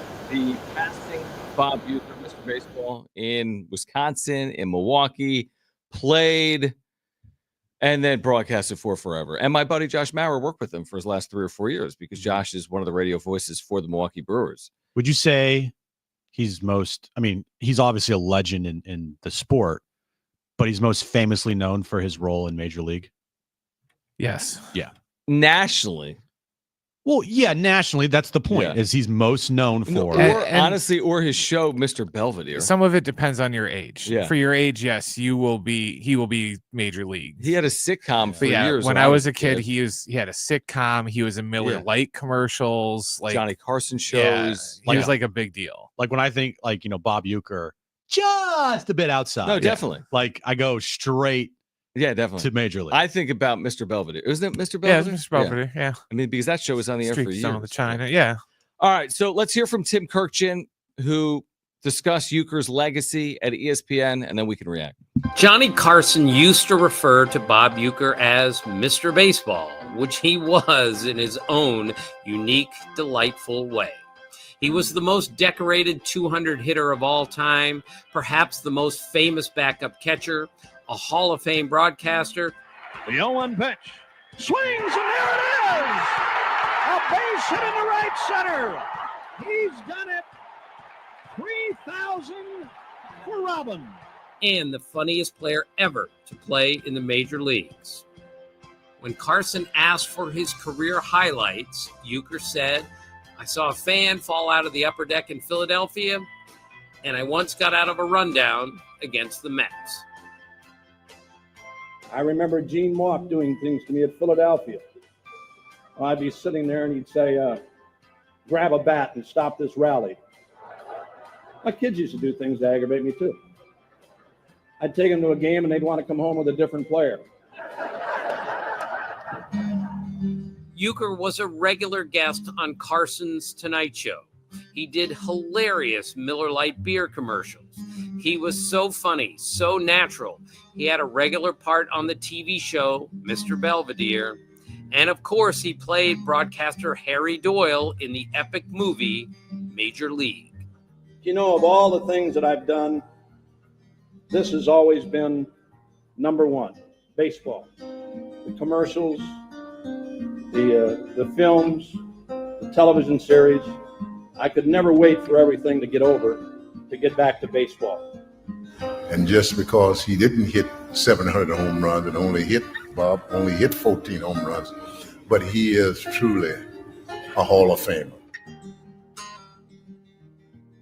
All right, so Brent, you're Mr. Wisconsin.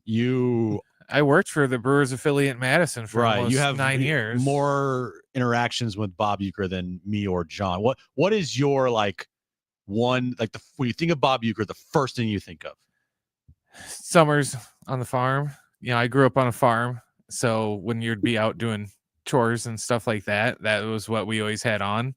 Because I used to not hate the Brewers back when they were in the American League and they weren't the Cubs' problem. You're like, oh, they're nice, they're fine. So yeah, we used to go to Brewer games all the time, and like John said, Mr. Belvedere. I used to watch that all the time when I was a kid because the Brewers announcer was on there, and the Major League, and I remember he made all the games so entertaining to where, my favorite thing to do for the Brewers was spring training. Just to listen to Bob, right? Well, you would think it would be the most boring thing because it's, a bunch of guys that aren't going to be on the team in a month anyways, and it's split squad stuff. But he would just make up stories all the time to mess with, whoever his, co-host was at the time. And I always remember he told a story once about an acupuncturist that he had, which he didn't have. He made the whole thing up, and he told whoever his play-by-play co-host was, he's like, yeah, she doesn't even just put the needles in. I just get naked and I lean up against a wall and she just shoots them in me with a blow dart gun. And then he started going and making the sound, but he would wait. And then 3 innings would go by, and you hear another. Well, because how they'll always switch off every 3 innings, and the other guy would take over. The other guy would be going, and all of a sudden be like 3-1 pitch, and then you're just here, and he'd just start doing that to mess with him. They had a doubleheader once in Wrigley, and he started talking about the rooftops and about how he goes, can you imagine if you lived in that building and you just constantly had people just walking through your living room to get upstairs to go get drunk on the roof. That's funny. And he pitched an entire sitcom involving him living in one of those Wrigley rooftop buildings and all the chaos that would ensue and him getting angry with drunk people walking through his house. This went on for 3 days. He kept bringing it up the next day and then the next day, and it was still funny. So the one thing, here's what I would say. Baseball announcers, there's this affinity that listeners within the city have for baseball announcers that does not equate, and I've called other sports, to football or basketball by and large, or any other sport, because it's on every single day. So much for downtime. 3 or 4 hours all summer long. People are by transistor radios or in a car. And when you think about some of the radio greats, they're tied to cities. Vin Scully, Ted Leitner, Harry Carey, Bob Uecker, John Sterling, Harry Callis. I mean, there's a million more, but it's baseball. There's something unique about baseball on the radio that is unlike the other sports. See, I wasn't here for the Ted Leitner, Jerry Coleman days, exactly, like the heyday, but hearing people that will say some of their best memories was Ted just asking Jerry, how was your day? Right. And it turned into a conversation with baseball in the background. Sure. And that's, what announcers do is they are telling a story, like Vin Scully, telling a story while also giving you play-by-play. And the people listening half the time remember more about the stories that those broadcasters tell than like what actually happened in the game. They become part of your family. I mean, I see it. I've worked with Ted for 8 years. People come up to Ted and they say, I've listened to you since 1987, or I remember you said this on TV. Remember that 1994 home game. They come up to Ted and speak to him like he's a part of their crew because he's been speaking with them. I mean, he's been speaking with San Diegans, but they feel like there's that intimate connection between the radio and themselves. Well, and the fan, he is part of the team. If you ever see like locker room videos of like when the Brewers would clinch the division, he's partying, drinking beers. Exactly. Euchre's down there. He's got the goggles on. He's giving speeches and shaking champagne like he's one of the players, and they consider him part of the team. The story that was circulating around the internet today, like the inappropriate ones about Bob Uecker. Oh yeah, where. I forget who was the sidekick on the Stern show. Artie Lang. Yeah. Artie Lang. He was on Letterman telling a story. Oh, because I know what you're talking about Bob doing play-by-play and then using the cough button. Oh no, it's not him. It was Norm. Norm McDonald. Bobby and Norm had the same story, but he like used the cough button, like 2-2 pitch. Wow, look at that girl. She's really hot. And strike 3 called. Like that's just so I feel like the Harry Doyle character in Major League. No, that was him. Was more like Bob Uecker than like him acting out a fictional character. When Uecker had his heart surgery, gosh, almost be 10, 15 years ago now, he couldn't do games for a while, obviously. So the guy, Matt LePay, who was the play-by-play voice for the Wisconsin Badgers, he took over for FS Wisconsin to do the TV games. And he said that when he got up in Uecker's booth, we can say this now since he's not here.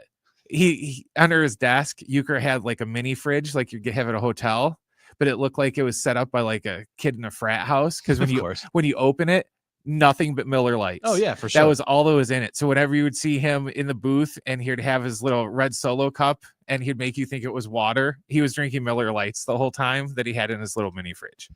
Dude was a legend, and no doubt. He was broadcasting games as late as this past year, right? Yeah, he just didn't do road games. He hasn't done road games in a while. He was still top of his game. I mean, still sounded great.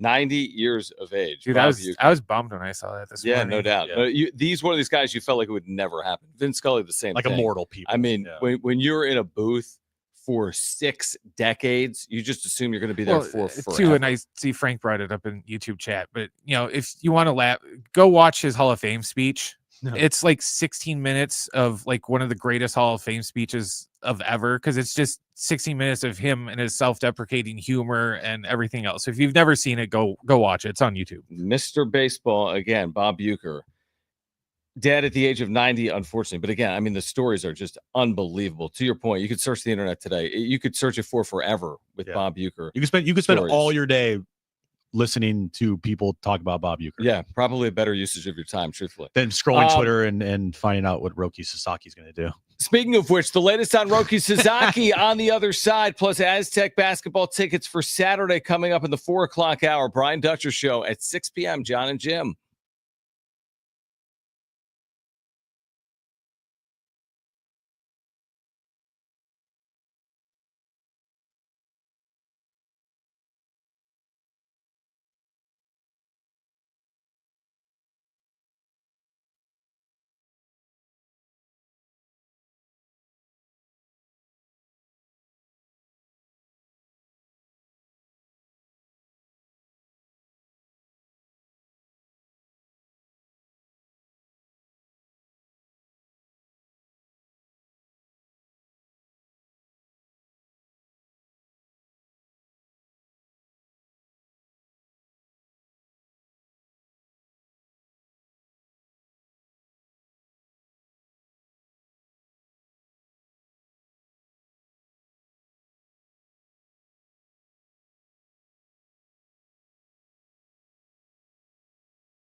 This update is brought to you by Bill Howe Plumbing. We'll start with Padres news. Yeah, there is Padres news today.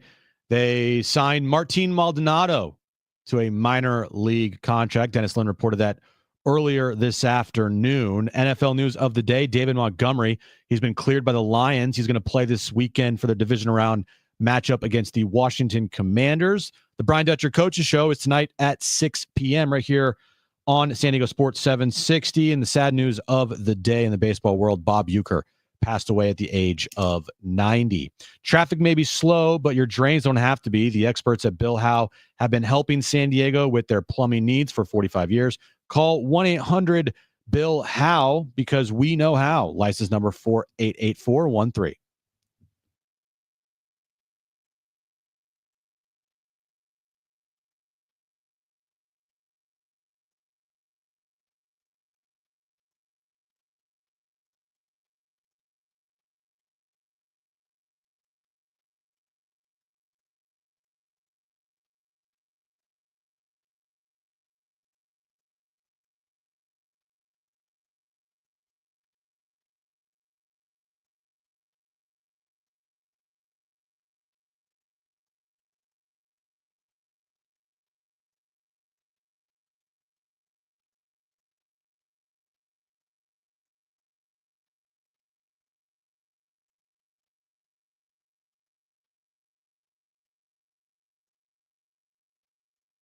All right, San Diego and Southern California, what's going on? Hour 3 of Jon and Jim. We only have 2 more hours today. Oh, that's it? There's only 2 more hours to react to the day's sports news. Hey, you wanted 2 more hours. They of us, wanted one more hour. Well, I guess they wanted, one more hour. Just feels like 2 more hours. Oh, we yeah. used to do 3. 3 now we feels- do 4. 3 hours feels like a breeze now. Dude, you're so right. When we did 3 hours on Monday because we had Rams football on, I was like, Oh, that's great. That was it. It's like an off day. It's like, wow. It's a mental hurdle to go from a 3-hour show to a 4-hour show. I feel like it's if your boss says like you got to work now on weekends. Like you go from 5 days to 6 days. That's a big change. I think for us now, again, most of our listeners work more than 4 hours a day. Right. But for us, going from 3 to 4, that was like kind of a big story. Everyone was asking for it. Everyone wanted it. I mean, I guess it was because of the Roki coverage. Guess so. And we do have you covered in that regard. We are here for you. There was a Japanese newspaper reporting in Japanese, which makes sense. That makes a lot of sense, yeah. That Roki would make his decision today, which is tomorrow in Japan. Do you get that? Because it's I get that. It's 9 a.m. tomorrow in Japan, but it's 4 p.m. here today. I get that, John. So like they're kind of in the future. Correct? A little bit. It's Friday there. So we could get the lottery numbers from them? Exactly. Yeah, because so it's 9 a.m. tomorrow, and according to this paper, he signs tomorrow, which is today. I'm telling you, I think like if we're doing betting odds You here, want to do let's write it down. Time and date. Yes. I was gonna go place, like where it gets announced first. I think it's gonna be his Instagram page. You think his Instagram page? Yes. I think Jeff Passan. Okay. And I think it'll happen. I say next Tuesday. Dude. Now I wouldn't be totally bummed about that because that means that my weekend is safe. But you're gonna refresh every second. I'll also be a nervous wreck. Not a nervous wreck, but I'll be like glued to my phone. And I don't want to do that while I'm back home. So you'd prefer this is done before you go away because you're leaving Saturday morning? Oh, dream scenario for me, baby. Tomorrow afternoon. Anytime during our show or the morning. Like totally fine. Even at night, totally fine with it. Because we'll do a wrap-up show.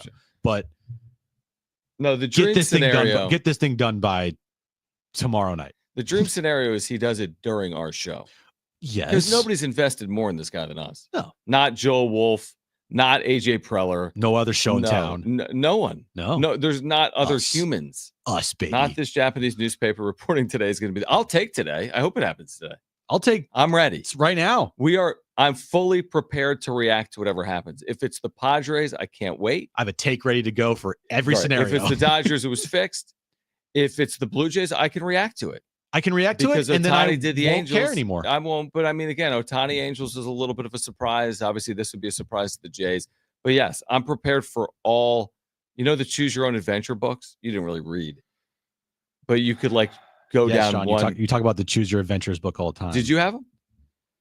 No. You didn't have Choose Your Own Adventure books? No. I've played like Choose Your Own Adventure games. Those are like phased out by the time he would have been at reading what level. Game? What do you mean game? Like Oregon Trail? Which is like, no. Should we proceed? I mean, and that's then like you the get first eaten? game I could think of, but games nowadays Jim are has all died of about Choose Your Own dysentery. Adventure. That's what games are all about nowadays. It's like, hey, do you want to say this to that person? Or like Grand Theft Auto is like Choose Your Own Adventure pretty much the entire game. Okay, maybe I'm using a little bit of an older analogy or whatever. But I say Roki's Instagram page. Now we won't fully know that because we're gonna get the Jeff Passan tweet, and then we'll see when Roki posted something. I think Roki's Instagram page is the place to continue to refresh. So you think Roki wants to control the narrative? He gets the information out first. He's not overly active on social media. Like you said, his last post, that loading post, is over a week old. But that was his first post since October 2nd. So he's not overly active on social media. And it means that he's waiting. He's waiting, and something will be posted in regards to his decision. Okay. That's what I mean by that, is that like, he's going to be posting something regarding his decision on Instagram. Here's what I would say. He's got 925,000 followers on Instagram. This is a true statement. Is that good? This is the true statement. If he signs with the Dodgers, this thing goes way up. way up. If he signs with the Blue Jays, it goes up. If he signs with the Padres, it goes up. But it doesn't go way up. Like, again, we get it. Can you make more endorsement dollars there? Like, I've never said that's not possible. Like, I'm willing to entertain all. I think the Dodger closing argument, like I said, it's good. He'll gain Instagram followers. He'll have endorsements. The team has been successful. They have developed players. He's got to want something they don't offer. What the Padres offer is it's an organization that's been committed to winning that hasn't yet broken through and won at the highest level. He can do something here that would be the first time it's ever been done here. And he can help lead the way and be at the forefront of that. You go there are positives. There's reasons to do it, but you're never going to be the first guy to do it or the most prominent player on your team. That's just a fact. Have we been spelling his name wrong? No. Because his Instagram handle is at Roki, ROUKI Sasaki. Okay. Why is that? I'm sure it's probably something along the lines. Translation English goes. Translation. Yeah, but I mean, MLB.com uses ROKI. But yeah, he uses ROUKI. Yeah. Maybe it's interchangeable, like James and Jim. You know, like a longer version of Roki. John and Jonathan. Okay. I don't know. I'm just hoping that every time I refresh, like something pops up. That'd be great. That'd be amazing. I know. I'd be like, oh my God. Yeah, it would be amazing. Like, but again, if it does, I'm going to be so nervous to react to it because I'm going to think it's like Jeff Passan with 7 S's. Oh, I know. Right? But I have officially the Jeff Passan tweet notifications ready to go. Right. So you know it because you get the notification. So it's not someone fake. I have Dennis ready to go and I have Kevin ready to go. Like I got all three of those guys But like locked. Is there a wild card in here? Ken Rosenthal? Nope. You don't think Ken could break this story? Bob Nightingale? Nope. John Heyman? Potentially. Right. AJ But I'm Cassavell. also blocked by John Heyman, so that's gonna be a problem. Yeah, it'd be a huge problem. Yeah. Yeah, but you can follow him from. But you know what's gonna happen if Heyman reported it, it's gonna be reported by Passan within like 30 seconds. Yeah, exactly. Because he's probably, Heyman does a lot of like quick hitters. He'll be like Sasaki to X. Passan comes up with like these long worded tweets. Like, my guy, just put it out there. Can I say, you know how when there's the NBA free agent and we're all like clamoring, LeBron when he went to the Lakers, Kawhi when he went to the Clippers, whatever the example is, we don't have to wait days and days and days, do we? It doesn't go radio silent like this. Like it's kind of since the Passan tweet that says these are the 3 finalists, that's now 48 hours ago, radio silent. 48 hours, no reporting, right? Like speculation at best and potential movement behind the scenes of like gaining more international money. But don't you feel like with the NBA, when these guys are out there and free agency period opens, there's so much reporting and speculation and everything is like hanging on a whim every moment? Well, that's because the NBA doesn't even try to hide that all the deals are going down before the deadline. Maybe. That's why when NBA free agency will hit at like midnight, and at midnight and plus 10 seconds, there'll be like 16 deals of, the Sixers have come to terms with this guy. And it's like, really? Well, that was really fast. It's kind of like on election night, like California will be like called in 10 seconds after the polls close. Sure. I was thinking about this today. Does baseball have the most like frustrating worst offseason? I say that among the big three. I say that because of how long this free agency process drags out a lot of times, and how I would say like 90% of the offseason discourse is about like rumors and trades and the Blue Jays are interested in trading Vladimir Guerrero Jr. or the Padres are interested in this guy or the Mets are interested in this guy. Right. You don't see that in the NFL or the NBA. Like not to this extent. Mm-hmm. They get things done. Like boom, free agency hits, 20 people have signed. NFL hits, boom. Right. This is such a slow burn. It's really not a hot stove. It's a like who said slow yesterday? simmer. Mike Farron's like, there's more free agents than I can count that are still out there. There are, yeah. There's a lot remaining. Well, I think it doesn't help either that the MLB draft pretty much doesn't matter from like a viewer standpoint compared to like the NFL draft, where it's like, it's at least halfway through the NFL offseason, it's like, all right, the draft is in a couple weeks. It's got something, to look forward to. Has anyone ever looked forward to the MLB draft? No, because Matt Friars. Okay, there's and one. like if it's Bryce Harper, Steven Strasburg, but even that, it's it's rare. you got 1 or 2 years still in the minors before you would even see the guy. Yeah, it's rare. The long and short of it is, and I actually have even felt it with the way we've covered it here on John and Jim or the wrap-up show, is there's actually not that many sources to get the information.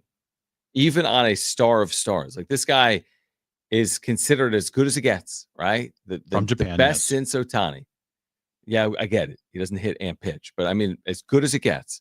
And there's very little reporting on it. Truthfully, there's very little. And maybe it's a credit to Joel Wolf, the agent, and Roki. Maybe he wants to be private in nature. Like he'd prefer it to be this way. They must, because they have kept this thing really quiet, extremely quiet. Well, good on them. Congratulations, guys. Good on them. I mean, it's a credit to his, Roki, like choosing Joe Wolf to keep things as private as possible. Yeah, I wonder how he did. Yeah. I wonder, I truly wonder how it is down at Petco Park right now, up in those, offices. Right. Like, I think they're doing the same thing we are. Refreshing. Are they just like watching our show, waiting to get a text message or a phone call? Like they're not going to be looking at Jeff Passan. Maybe they are. Maybe they will. Maybe they'll find out. The thing is, they know more than we do through his Instagram or Jeff Passan. They've conversed with Joe Wolf. They at least have a clue, but they're not texting him like update. Right. Like maybe I would. Joel has said, "Hey, we'll make a decision here." I'd be so impatient. I would like sit at my phone, constantly looking at it, contemplating. Should I text like? Yeah, should we check in? Should I text him? Should we check in? It's a good point. All right, we'll get to the wrap. On the other side, we've got Aztec basketball tickets to give away coming up later this hour. Brian Dutcher Show at 6 p.m. right here on John and Jim.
AM radio keeps vital voices accessible. Congress can secure its future, but we need your help.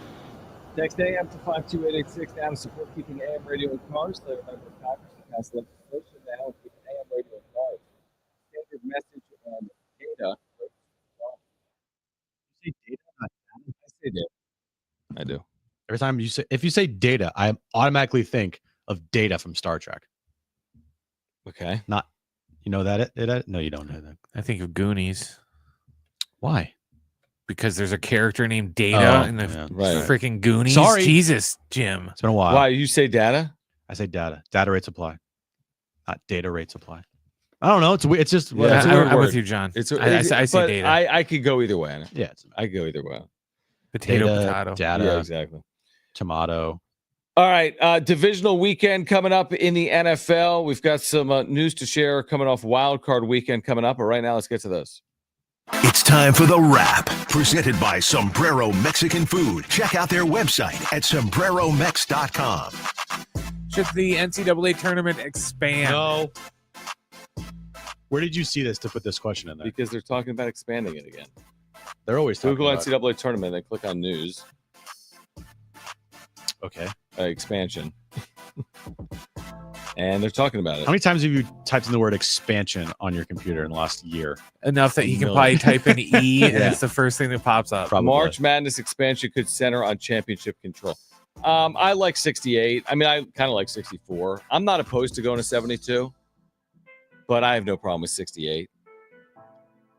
I already don't care about those first 4 games that they play on Monday and I know. Tuesday. It's like now you're going to TV. start throwing more of them. But people like me, like the junkies, care.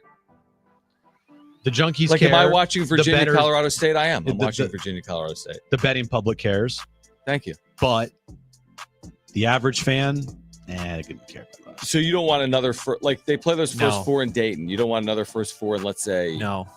I'm not stopping everything I'm doing to watch the first 4. The like first you are 8. when Roki pitches every 5th day. Exactly, Right. John. Okay. Or, Next. at least the start of the NCAA tournament. Okay. Next question. Will the Bills-Ravens winner make the Super Bowl? I am going to say yes.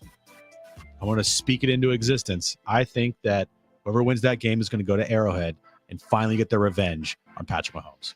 And shut up, Nick Wright. I think you misunderstood the question because they'll be hosting Houston. The winner of that game. And that would be shocking. That would be shocking. I don't want to see that happen because I want to see the Chiefs get beat that knocked game, yeah, off. not by Houston. And if the Chiefs make the Super Bowl, then whoever makes it out of the NFC, that is who I'm rooting for more than anything. But it would be poetic if they lost at home to one of these two teams that have been trying for the last couple of years to get past them in the postseason. I agree with you. I think the winner of this game goes to the Super Bowl. I just feel like it's due. And Kansas City's had good fortune this year. Not to say that can't continue, and they're tough to beat, obviously, at Arrowhead. I just feel as if the Bills-Ravens winner is due, and Kansas City's kind of due for like regression to the mean. They've won a lot of close games. That can't continue for forever. For Ken. Like I just, last year they were on the road. They had all the slights against them. This year, it's like they're on autopilot. Right. Like at some point, you got to deal with some turbulence. And how are you going to deal with that? Yes, probably very well. And they're probably going to win the Super Bowl again. But that off chance that finally they get punched in the mouth and they just stay down. I hope it's this year. You're Please, hoping. God. You don't want to see Sorry, a Sammy. three-peat. No, I don't. Which would then make them a favorite for a 4-peat. Which would be incredible. It's nice that in our household, the one NFL thing that me and Aaron have in common is the hatred Both for the hate the Chiefs. Yeah. Yeah. All right. Next question. Could the Padres win more games in 2025 than they did in 2024? At this particular moment in time, hard to say. Probably not. But we've been surprised before. We thought last year's team could win 85 games. They won 93. So I would love to be surprised. I would love this team to back up a 93-win season with like a 92-win season or a 90-win season. That'd be fewer than 93. But still, pretty good chance to make the postseason. Yeah, my answer to that question is no. It will Yeah. not win 94-plus games next year. Next question. Name a non-playoff team that will make the playoffs next season. in the NFL. Well, if my 49ers don't make the postseason next year, then blow the whole thing up. Bye, Kyle. You have a last place schedule. You have you have an 11th pick in the draft. You're going to get guys back that were injured from last year. Like, if you can't, get out of bed with minimum 10 wins next year, that is a major problem. I think the Niners is a really good one, probably the best one. As I look around the NFL, Cincinnati, I think, would be a nice bet. Real explosive offense, went 9-8 overall, started slow. They didn't finish last in their division, though, right? No, you got Ravens, Steelers. No, they almost made the playoffs. No, the Browns were 3-14. Oh, yeah, Browns. Okay. Yeah, but they went 9-8, and they were one game out. That's right. Of the postseason. So I feel like the Bengals would be a good guess in the AFC. I think maybe the Dolphins. Dolphins, Dolphins this year went what 8-9. They underperformed. They were there. Yeah, they were there. Yeah, I think that's a good one. What about Dallas and their new? I think Dallas named could. head coach. I think Dallas could. They've had good regular seasons a lot under their yet to be named head coach. Yeah. So all right. Jim says the Niners. Better be the freaking Niners. I mean, the Niners have a cake schedule. They have the according to strength of schedule goes from this year's team's win-loss record, the easiest schedule. Easiest schedule in football? Yeah. Oh my gosh. Like the winning percentage of the teams they play next year is like 400 or 40% or right. Maybe the question should have been, will the Niners lose a game next year? No. If they're playing opponents. I still think next year could be a little tricky, but like this year I felt this Niners team was going to have a big test and a problem getting in the postseason. And they did. Yes, that was a big problem, John. Next year, I feel like, 10 wins minimum, and hopefully they stay healthy. And if they stay relatively healthy, like they'll be in 10 wins, they'll be in. Yeah, you'll be better. Yeah. So. And they could win more than 10 games based on the schedule. And based on the fact that they're good. I mean, they've been good under Kyle Shanahan. They weren't good this year. You get a healthy Christian McCaffrey for a full year, along with a healthy Brandon Ayuk and a healthy Trent Williams. Like those three alone, they're going to help you. No doubt. All right. So coming off wild card weekend, we'll look ahead to divisional weekend in the National Football League on the other side. Plus, coming up at 4:45, we're giving away Aztec basketball tickets for Saturday at Viejas Arena. It's Jon and Jim.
This update's brought to you by Bill Howe Plumbing. Padres, they made a move today. Dennis Lynn reported earlier this afternoon that they have signed Martin Maldonado to a minor league deal.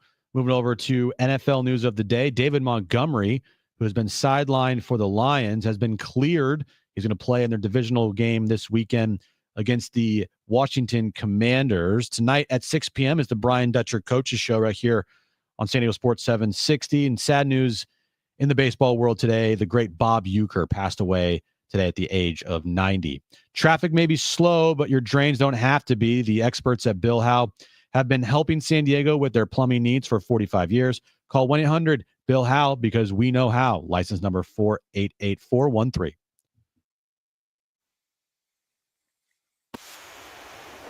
So, with the NFL, you're kind of conditioned to believe that the numbers only get better. The viewership only increases, the sport's only more popular, the revenue only goes up. Yeah. And then you have a weekend like Wild Card Weekend. And Wild Card Weekend was not a good one for the National Football League in terms of eyeballs. It was surprise. It was actually a terrible one. Their viewership from last year was down 10% from a year ago. Now, 5 of the games were bad. Of the 6, the 6th was a really good game. I think most would say Tampa Bay Washington was a pretty good game. Mm-hmm. But viewership was down 9.3% overall. They did have the game that was on a streamer. Same thing last year. Went from Peacock to Amazon this year. But the NFL, where I'm conditioned to think that it's only going to get bigger. It only gets bigger. Everything always grows with the National Football League. That actually wasn't the case with the first weekend of the postseason. Well, you also have in the first weekend of the postseason, you don't have the Cowboys brand. You don't have the Niners brand. You don't have the Chiefs brand in there. No, you're right. You have those 3 teams in, numbers will skyrocket. And I think that this weekend will be a pretty damn good weekend for ratings. You're getting the Chiefs and Taylor back in it. Yep. I think just, the Lions Commanders game, I don't know about that one as far as ratings go, but last year you had, or was it last year? Yeah, last year you had Cowboys Packers in the Super Wild Card round, and that was like a 45 million viewers. Yes. But it's the Cowboys brand. I think Ravens Bills this weekend will be the clear rating winner. The late game Sunday, a 1-point spread. Chiefs won't do it with Houston. That Saturday afternoon slot will not lead the way. No. I think Philadelphia, LA, huge markets, big brands, successful franchises will be really good. Detroit, obviously, people are infatuated with them in Michigan. Detroit is playing Washington. Yeah, no, that's not going to lead the way. I think it's going to be Baltimore, Buffalo. Yeah, you look at this past weekend, Chargers, Texans. Yeah, no. Good point. Good point. I think people are tired of Ravens Steelers. That was the 3rd time they played this year. Russell Wilson doesn't do it anymore. Steelers to me are kind of boring and bland. It's just I don't know, not much there. Right. Eagles and Packers, I think, did really well on Fox. That's why it was the Fox game. The Fox game is usually the biggest game of the weekend. I don't know what Bucks Commanders did on Sunday night. It was the number 1. Well, it's also Sunday night, so you get that. And then the morning game was who? Morning game. Or was there a morning game? Oh, no, there wasn't. Morning game. Monday Night Football? Yeah, what did Monday Night Football do? That was it was a bad number. Yeah. ESPN. It was a terrible game. Yeah, no, Vikings, Rams. Yeah, it wasn't good. Blah. So, by the way, regular season games. As far as brands go. But hear me out. Not teams. Regular season games declined 2.2%. Again, it's who cares? It's the NFL. They draw. It still averaged 17.5 million viewers per game. Yeah, but eventually you're going to get to the point of you can only get so big. Yeah. You're going to hit a peak eventually, whether they want to admit it or not, to where it's just going to start to come down. It doesn't mean that, the NFL's doomed or anything like that. It just means that, you've pretty much hit your peak for now. And, we'll see maybe if some other big superstar comes out of nowhere to get everyone going, maybe they'll set a new peak. But yeah, as of right now, it's bound to happen sooner or later. They weren't going to set new records every time. Yeah, it's like an embarrassment of riches. I mean, they run circles around the NBA, and the NBA is widely considered probably the 2nd most popular sport in the country, and they run circles around it. And their quote down ratings still blow everyone out of the water. That's the thing. Yeah, they absolutely do. I mean, I guess actually the 2nd most popular sport in the country by television viewership is college football. Because college football does 20 million viewers for games like Notre Dame, Penn State, and Ohio State, Texas. Mm-hmm. So, And and if I can't wait to see what the college football national champ. That's a dream matchup for them. Ohio State, Notre Dame. That's a dream matchup. You got two huge brands, but you also have two brands that kind of everybody that isn't a fan of those teams hate. Perfect, which is good for viewership, I think. Yeah, and if you get a good game, the viewership will peak.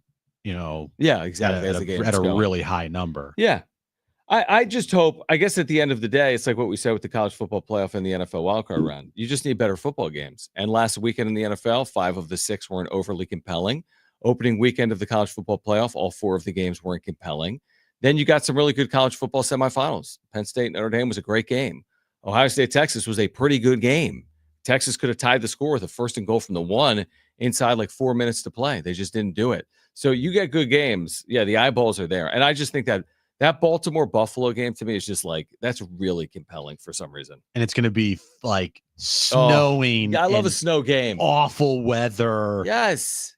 Probably doesn't set up to be great conditions for a good football game. Probably not. But to watch it. But to watch it will be like, yeah. Like, remember the Bills-Niners game on Sunday night? I do. When it was snowing. Oh, yeah. It was an awful game. Niners suck. But like really the visual of it was like, yeah, football, baby. By the way, it's not just Buffalo. The weather in Philadelphia is 33 and snow. Oh, it must be nice. So in Philadelphia, you could have some snow this weekend as well. In Buffalo, you could have some snow this weekend. Negative wind chills. I think it makes for good TV. Like watching a football game in quote unquote football weather. Again, I don't think people are still watching the Lions just because they play inside, but I prefer to watch a game in football weather. What do you consider football weather? Just snow? When it's cold and windy. Oh, I don't like snowy. I only like snow. Cold's fine too. Yeah. Hate the rain. Rain's the worst. Rain is awful to watch because it's just not good football. Like at least in snow you can accomplish things and do stuff. It's true. Rain is the freaking worst. But there's something cool about like this shouldn't be happening, and now like who's going to overcome this? Like in the NBA, it's not like, hey, let's make the court soaked. Right? Slip and slide. Yeah, in Major League Baseball, I guess there's a lot of conditions in baseball. You play a game in Chicago in April, it's cold. But you don't play in rain. But you won't play in or snow or rain. Yeah. So there's something about the NFL, like you spent all season, like, and now here we are, and we're going to decide who the best team is in the worst possible weather conditions. There's something that's, I don't know, appealing to me as a viewer about that. Like even Buffalo's new stadium, like, is outside. I kind of respect that. Well, they did it on purpose, and they also created did you hear them talk about it? How there's like an overhang that will collect a bunch of snow. Oh yeah, like and then it'll melt it away or something. Yeah, like it's going to melt the snow away, and they have like these pipes that will like drain the stadium, and it will be much more snow friendly. But they also have it so snow, if it does snow, when it does snow, will be a factor in the game, but it will be much easier to like navigate it. I like that. Like again, like Lambeau, part of the appeal, Soldier Field. Yeah. You know, some of these Midwest cities, Detroit, it's domed. You know, it takes those Minnesota, it's domed. Yeah. You know, I like the outdoor. And Buffalo Bills fans are crazy enough that it doesn't matter to them. They'll hike through miles of snow just to get to the stadium and throw people through tables. Absolutely. So anyway, that's this weekend. 4 games, divisional weekend, and then I mean that's crazy. We are 3 weeks from the Super Bowl on Sunday. So 3 weeks until the Super Bowl comes Sunday with the bye week and championship weekend a week from Sunday. Like it's kind of gone quickly. Football season overall, I would say. It always does. Yeah, I always like it because like the Super Bowl is right around my birthday. So it's like really, I like it. I like that aspect of it. You have a birthday. When's your birthday? February 5th. Oh, yeah, I'm away. Have fun. Working a solo show. I hate you. Talking about the Bills-Rams game. And Roki, where's he going to sign? Because he still hasn't signed yet. They push back. Yeah. Will the Padres sign Jurickson Profar or not? We're talking about it. I just hope that week a lot of stuff happens. Oh, so, I get to make fun of you for not being here. That's fine. It's not going to be Roki, though. Like a Michael King extension, Jurickson Profar signing, Super Bowl talk. Well, there'll be Super Bowl talk. There will definitely be Super Bowl talk, yeah. All right. We'll talk about it. I won't. Whatever. Okay. I'll be back the week after that. I'll be. And happy birthday. Thanks. 35th, right? Yep. Happy 35th birthday. All right. Who wants 2 free tickets for Saturday at Viejas Arena? This is a big game because they all are. It's San Diego State UNLV. UNLV earned a big home win over Utah State last night. Utah State was undefeated in the Mountain West. UNLV ended that. So if you want 2 free tickets for San Diego State UNLV, this Brian Dutcher bobblehead, 5 o'clock on Saturday, first 2 callers will be contestants for our trivia game. We call it Trainwreck Radio. So call right now if you want those tickets. 877-767-4760. Again, 877-767-4760. Call right now. First 2 callers will be our contestants. Trainwreck Radio. It's coming up next. Call right now. 877-767-4760. We're playing for Aztec basketball tickets. That's next on Jon and Jim.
So, Jim, there's a stat in college basketball, or basketball, BPM, which means box plus minus. It just like takes in box score factor, okay?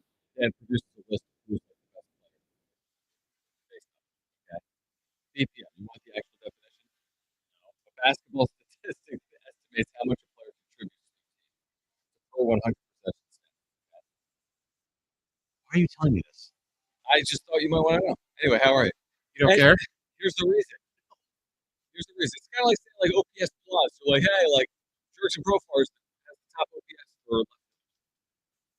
Okay. BPM this year, Miles Bird is 4th in the country. Okay. I'm just saying he's been incredibly impactful. Like sometimes we're just like, well, is he good for the Mountain West? Is he good for the Aztecs? Is he Yeah, good? it's nice Is he seeing great? numbers that back up what you're watching with your own two eyes. Yes, thank you, Jim. You're like, okay, this guy's really good. Well, I'll tell you how really good he is. His BPM Here's some is, numbers. Thank you. His That's BPM is great. That's what I'm saying. You nerd. This is like totally one of those. Yeah, cool story, bro. yeah, great, cool story. I Cool mean- story, cool story, bro. I mean, you'd be celebrating Brock Purdy's BPM if it was 4th best in football. Correct. You know what I mean? I forget, whatever the quarterback. It's QBR. Right. So here, listen to this. Okay. 2 of the top 5 Are on played- the Aztecs? played for the Aztecs. Oh. Chad Baker Mazar is 5th. Oh, it must be Miles nice. Bird is 4th. Congratulations I don't to know if that's him. good. Listen to this. Cooper Flagg is 3rd. Then Okay. Miles Bird is 4th. Then Chad Baker Mazar is 5th. Sharp is 2nd. Sharp. Yeah, Sharp's really good. Yeah, old Sharpie. And then Janai Broom, Auburn, Oh, is yeah, number yeah, that 1. guy. So Auburn is 2 of the top 5 is Chad Baker Mazar and Janai Broom. Anyway, I thought that was pretty notable. If you just like stopped it at like without giving any context to that, just tell me what BPM That'd was. be amazing. And then got back to I Roki. might have just like got up and left Left. it for the segment. That's fine. I have no issue with that. I know you don't. You could do that at any point. I really could, but then that'd be a problem. Kind of. Yeah. Anyway, you can see Miles Bird on Saturday at 5:00. And right now we're giving away tickets to see the Aztecs Saturday at 5:00 against UNLV. Brian Dutcher bobblehead day. Let's get to it.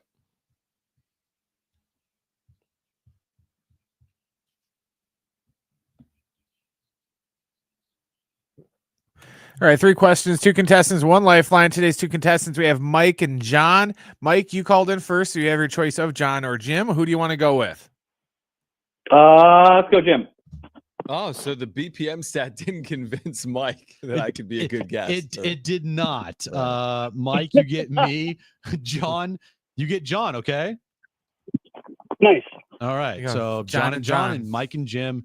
You guys should be a law firm. Yeah. like Brent, what's the question of the day? Hey, guys, there are name these 6 quarterbacks from Wild Card Weekend with the most passing yards. So we're pretty much looking for the top 6 passers from the playoffs because they've only played 1 weekend. So All right. top 6 guys in passing yardage. All right. I like it.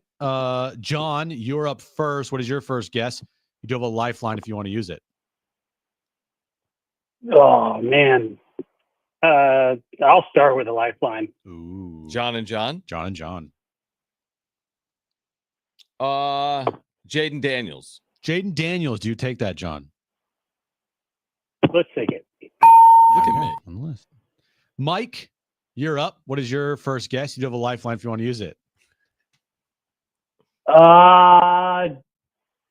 Josh Allen. Josh Allen on the list. On the list. There we go. John, back to you. What is your next guess? You don't have a lifeline, so it's all up to you, man. What do you got?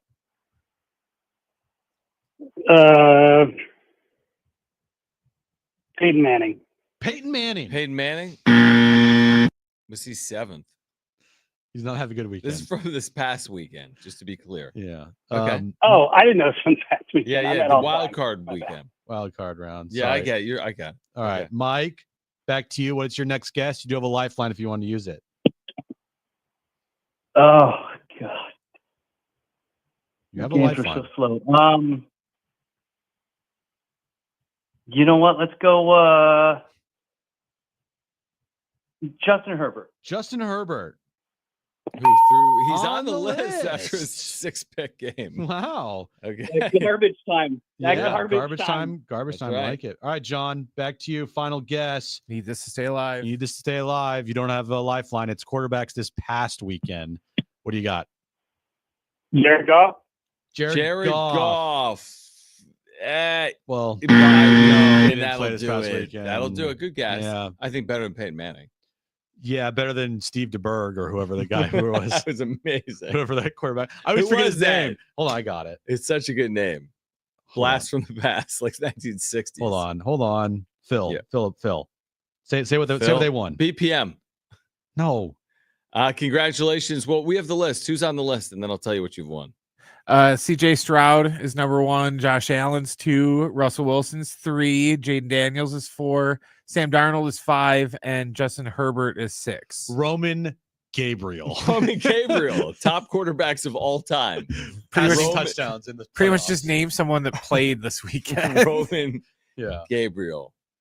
Goff, no. Manning, no. Not on the list. I was actually surprised Herbert was, truthfully. Yeah. Like you said, kind of like garbage. Well, he was 6, so he was 6th on the list. Oh, so wait, did you share the list already? I already forgot. Yeah. Okay, you shared it.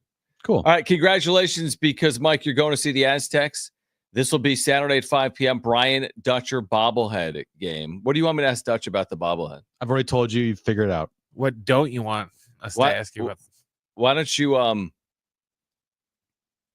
worry about the show for the next 4 minutes, which is how long we have before we break? I am worried about the show. Oh, really? Yeah. You In asked, what manner? Fine. You want me to go over what you should ask Dutch about his bobblehead? Yes. Here we go. 1, did he see the I'll write this down. Has he seen the bobblehead in person? Okay. All right. Did he have any say in what the bobblehead is going to look like? Okay. Does he like the bobblehead? I like it. Does he wish collect? Does he wish that he had a different pose for the bobblehead? Does he like the pose? Like, did he get to pick the pose? Did he get to pick the pose? I don't know. Am I really going to do 6 questions on the bobblehead? Bro, you're asking me what to ask him, and I'm telling you. I know. I'm writing it down. Okay. What else are you going to talk about? Will I don't know, the season. Is he going to have a bobblehead for his office? Okay. Will he keep one? Will you keep a bobblehead? Yeah. Will you give it as a gift to family members? Here's a bobblehead of me.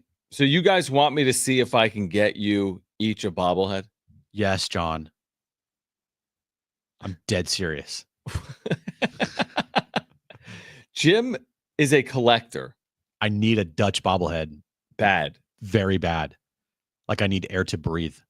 You love bobbleheads. You love collectible items. I don't have no place to put any of that stuff. That's you my don't whole have thing. room for one bobblehead. No, Dude. all my bobbleheads that I got from the press box are all in like shoe boxes because I don't have any space for them.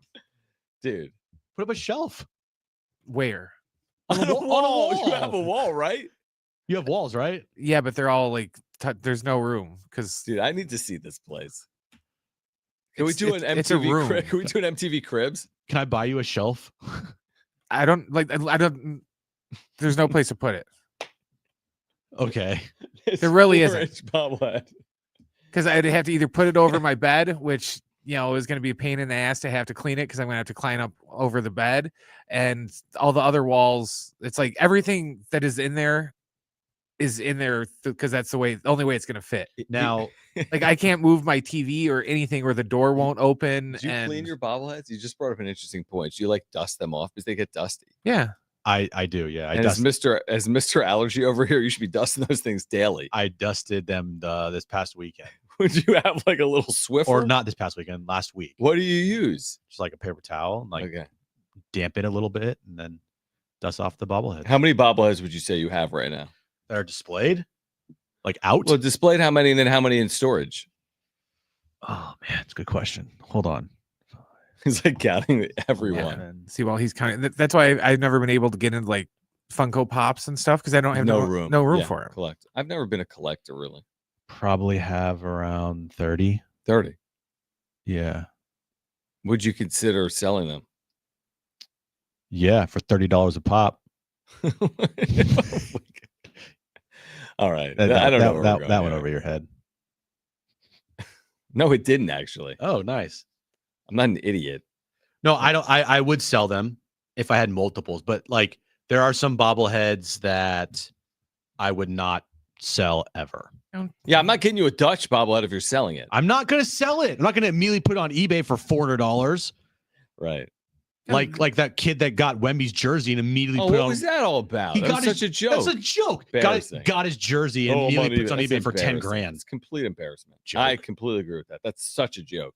And now I get why players don't sign. And you see, I mean, hate the one bad apple, but I get it. Like last year when Ohtani had his bobblehead at Dodger Stadium, it immediately went online for like $500. Absolutely, yeah, maybe more. It's ridiculous. It is dude. ridiculous. No, I keep my bobbleheads, and I display the ones I like the most, and then the ones that I can afford to like stow away, I stow away. All right. Back to Roki to kick off the 5 o'clock hour. Brian Dutcher show at 6 p.m. We've got the latest coming up next. Jon and Jim.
This update is brought to you by Bill Howe Plumbing. We'll start with Padres news of the day. Yeah, Padres news. Dennis Lynn reported earlier this afternoon the Padres agreed to terms with catcher Martin Maldonado on a minor league deal. Moving over to the NFL, David Montgomery, Lions running back, is going to be cleared for the Lions divisional game against the Washington Commanders this weekend. The Brian Dutcher Coaches Show is tonight at 6 p.m. right here on San Diego Sports 760. And the sad news of the day in the baseball world, the great Bob Uecker passing away today at the age of 90. Traffic may be slow, but your drains don't have to be. The experts at Bill Howe have been helping San Diego with their plumbing needs for 45 years. Call 1-800-BILL-HOWE because we know how, John. License number 488413.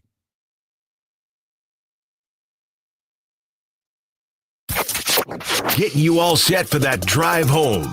Oh, I was saying I missed that extra 2 minutes from my 2-minute drill. I have one for you today. This is John's 2-minute drill. The Roki Sasaki sweepstakes are nearing an end, and there's 3 suitors still left standing. The difference, though, between the Padres and the Dodgers is the Padres really need him and the Dodgers don't. Here's John Heyman. Here's Buster Olney from Baseball Tonight back in March of 2016 when Sasaki first moved to Tokyo. A few moments later. That's why the Blue Jays aren't going to land him. I'm Jim Russell. I hate Colin Cowherd. Oh, yeah. And by the way, Dan Patrick, whatever you're talking about doesn't even make sense. That was good. Is that pretty good? I'm Jim Russell. Let's just start the show. Here's John and Jim Russell. All right, San Diego and Southern California, what's going on? Final hour, hard to believe, of John and Jim here until 6. Brian Dutcher Show, as Jim just said, coming up at 6 p.m. Can I just go to the text line for a second? Could do it. All right, 70470, start it with the word team. What do you got? 619, this was earlier. I didn't even mention it too, but that's so ridiculous. Some ripping me? No. Listen, 619. Why even bring Salas's name up? Padres will definitely bring in another catcher to compete for the job. Once again, let the offseason play out. I wrote back, okay, our job, because we have 4 hours a day. He then wrote, then talk about the remaining catching options the Padres can potentially sign. And I don't know emoji. I then wrote back, no one cares. Because in our business, you have to broaden it out. When you start breaking down the 6 available backup catcher options, you've lost the room. Awful radio. And listen, is Roki talk for everyone? No, I admit it. It's not. It's not going to be for every single listener. Just like it's not going to be for every single listener, Bills Ravens. Yeah. It's going to cover a portion of the listening audience, but it's not going to cover every single listener. So I do respect that. But then he wrote back, so it continued one more time. Okay. He said, Padres fans care about who they could sign. And I agree with that. Yeah. They do. Meanwhile, all you want to talk about is a future Dodgers pitcher shake my head. And I said, ye of little faith. Writing back. Some because faith, buddy. Here's the thing. There's different forums for it. On the wrap-up show, we can do the deep dive. You know what I mean? We're just on YouTube. You want to talk about outfield possibilities? Yeah. And you want to break down Austin Hayes for 7 minutes? We can. But we work for a radio station. We can't just break down catchers worse than Martin Maldonado that may also join the club in 2025. It's awful radio.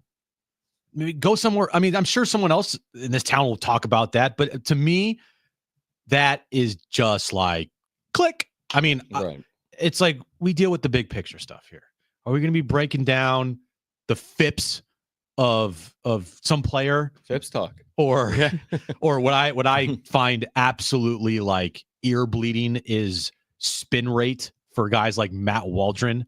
I do like a good spin rate. I mean, just gouge my ears out as much as you can if I'm going to be talking about spin rate for Matt Waldron. I just think it's funny when they're like, oh, you should talk about him because he's going to be a Dodger. It's okay, so should we not talk about free agency either? Because, any of those guys could sign with the Dodgers, so we could potentially just be wasting our time talking about a future Dodger. Yeah, listen, we've covered the angles. We've told you they need left field help. We've told you about catcher. We've talked about shortstop. We spent time on Hassan Kim. And there's a niche for that. I'm sure there are fans that care about that stuff. And we will discuss it as relevant. We started the show with the breaking Dennis Lynn bombshell on Martin Maldonado. Right. But are we going to spend 4 hours on it? A guy hit 119 last year. Yeah, he's not good. And I just don't think And you tell us 70470 start with team. I mean, would you prefer we talk about the backup catching options? Like, you know me. I do. I'm very well. I'm just very blunt.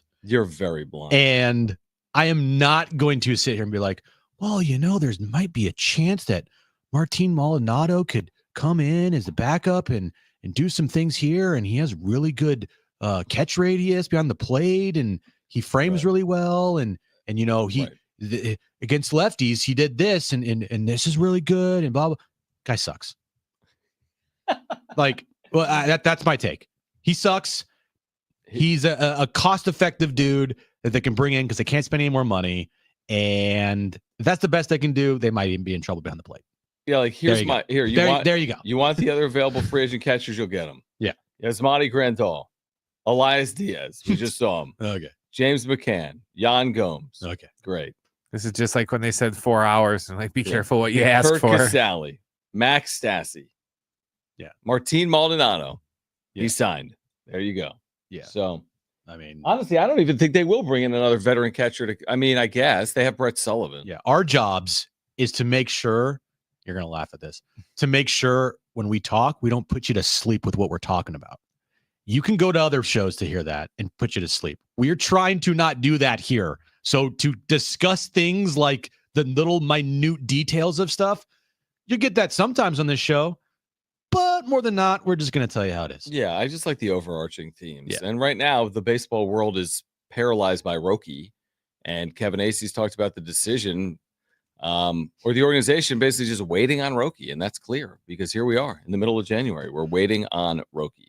Padres blogger, shout out to Mark. What's up, Mark? He's in our chat. He's like, I love Martin Maldonado. Of course you love Martin Maldonado, Mark. Mark, and we love you. And we get it. Listen. Being a fan, of course, you should talk about these players. The Padres could sign you and Mayor Darvish. Or they could sign. Give me the worst player you could think of off the top of your head. Like that just is awful. You'd say Hedges. Okay, they could sign Hedges. Mark, you would love the Hedges signing. And that's fine. I have no problem with people saying, hey, Martin Maldonado, he can help. You should be a fan. Yeah. You should be a fan. No, I get it. I get it. I completely. I'm just these are our opinions, right? So I'm giving you my opinion, and that's fine, and you can agree with it or not. But of course, if you're a diehard fan, yes, you're gonna love any player they sign. I get that. I'm just telling you, I think the guy's not good. So 971 says, can you at least talk about Roki's spin rate? If he comes here, we'll bring a scout on. I will 1000% talk about Roki's spin rate. We'll bring on Kyle Glazer. We'll bring on someone from Mad Friars. We'll do the deep dive. Right, we haven't done the full deep dive on Roki's velocity. But if he ends up here, we probably will. And I understand the trepidation. Like the texter's like, well, he's going to just end up with the Dodgers. He may. You're right. It's not my fault. It's not Jim's fault. We're not talking about it because he might end up with the Dodgers. And I'll make some exceptions for some players. You give me Roki, I'll talk about spin rate all day. Oh yeah, I'll talk about anything. Matt Waldron, not gonna do it. You're right. I agree. Yeah. Do we have the Tyler Glass now? Speaking of the Dodgers, okay. I mean, we're just the Dodgers flagship, I guess. Tyler Glass now talked kind of to Roki because they have the same agent. So this was from Foul Territory Podcast, I think with AJ Pierzynski. Foul Territory Podcast. Jim loves this thing. Well, it gives us a lot of good content. Do you listen to it other than the clips that are posted? No. Either do I. It is good content. I agree. Social media-wise, they do a really good job pushing stuff out there. Yeah, better than we do. All right, let's hear from Tyler Glass now on this Roki situation. Did you go to the Roki Sasaki meeting? If not, were you like, I wish I was there? Because I feel like you would have been a great ambassador if you weren't invited. I was not there. I don't know if I was even. I don't even know where I was. When was this meeting? Give me the details. Tuesday. It was like 2 days ago. Oh, well, no, I wasn't there. I'm in Tampa too, so it's kind of a far flight. I would have gone, but I think they're probably covered. I talked to him on the phone. We have the same agent. I was asking him just shoot, kind of being like, you should come to the Dodgers and all that stuff. But he's relatively quiet, and it was like a pretty quick phone call, so I wasn't expecting to get too much out of it. But hold on. Wait, he speaks English. Yeah, right. But I was like an in passing phone call. I called my agent. My agent's like, "Oh, I'm with Roki." I was like, "Oh, I'll say what's up. Hello, hi. goodbye, kind of like a very quick You're like, hello, hello, goodbye type come of thing. play for the Dodgers. We Yeah. can win another ring. Thank you. Okay. Exactly. We'll see you later. Yeah. See you in Basically, Glendale. it's kind of yeah. I'll see you out there, hopefully. Any insight from I don't know. the agency? No. What are we Oh, thinking for me, here, no. dude? We're days away from a decision. I mean, it has to happen by the 23rd. We're at the 16th, so we're within a week. Oh, What do you think? What's your prediction here? I don't know. You got Darvish on in San Diego, and I know they're pretty Yep. close. I know like a lot of people look up to Darvish. I heard he likes the Blue Jays a lot, and then I heard he likes the Dodgers. So I feel like everything in between that, like all the hearsay stuff, is like, I don't know. I just have heard those three teams, and I guess it's just kind of up for him to decide. Like I think too, Yeah. I mentioned too, I sent him like a thing and was like, if you want to, I haven't played for the other two organizations, but if like one of your main goals is to become the best pitcher you can possibly be, like, sorry, like development wise and everything, scouting report wise to like all that stuff, I was like, this is the place for you. If I think too early on, he still has like, he has to come up with the minimum ARB free agency type thing. Like if your motivation is whether it's like money or winning or whatever, I think this is the best place to grow as a baseball player type of thing. That was my message. Yeah, of course. I mean, yeah. Oh, you're like, hold on. Yeah. World Series ring. Yeah, hold on. Oh, we win every year. Oh, yeah. And we have the best player in the world on our team. And we have two other MVPs. Oh, yeah. Sorry. And, oh, yeah. And we just signed a two-time Cy Young Award winner, just in case you didn't feel comfortable enough with our pitching staff. Mm-hmm. Oh, yeah. Yeah. Exactly. I don't know why anybody would ever. Or just sign even in like LA. development too, though. Like even like just the stuff they can give you in between each week. And like if you're working on something, like I think they're pretty advanced and far ahead with all that stuff, like the new age stuff, you know what I mean? And like I don't know how much of that he's into, but I think it's just an easy place to like get back on track when you feel like in the middle of the season, you know? I think that's what I've noticed anyway since being here. Okay. Maybe San Diego's like really, really good as well. Right. He did say that. He said, listen, I haven't played for the other organizations, but I could speak to it from the Dodger perspective. Yeah. Of course he's gonna like advocate He's for like, the we Dodgers. suck here. Yeah, he wasn't gonna be like, I'd probably choose San Diego, truthfully. Let me have his Darvish. He might. Yeah, I don't know. I really don't know what to think. I do find it funny that he's like, oh, does he have to sign at some point in the next week? Oh, you guys is he kind of like a big deal? Oh, he was with the Dodgers this week? I don't know. I wasn't there. If you were a player on one of these teams, I'd be refreshing Twitter all day. No, I would just be texting AJ. Yeah, that too. Yeah, that's true. But or do they care? They don't get dialed in like fans on that. Yeah, I think like baseball players, basketball players, football players, like they care, but they're not dialed in like refreshing in like 2 seconds like us. Yeah.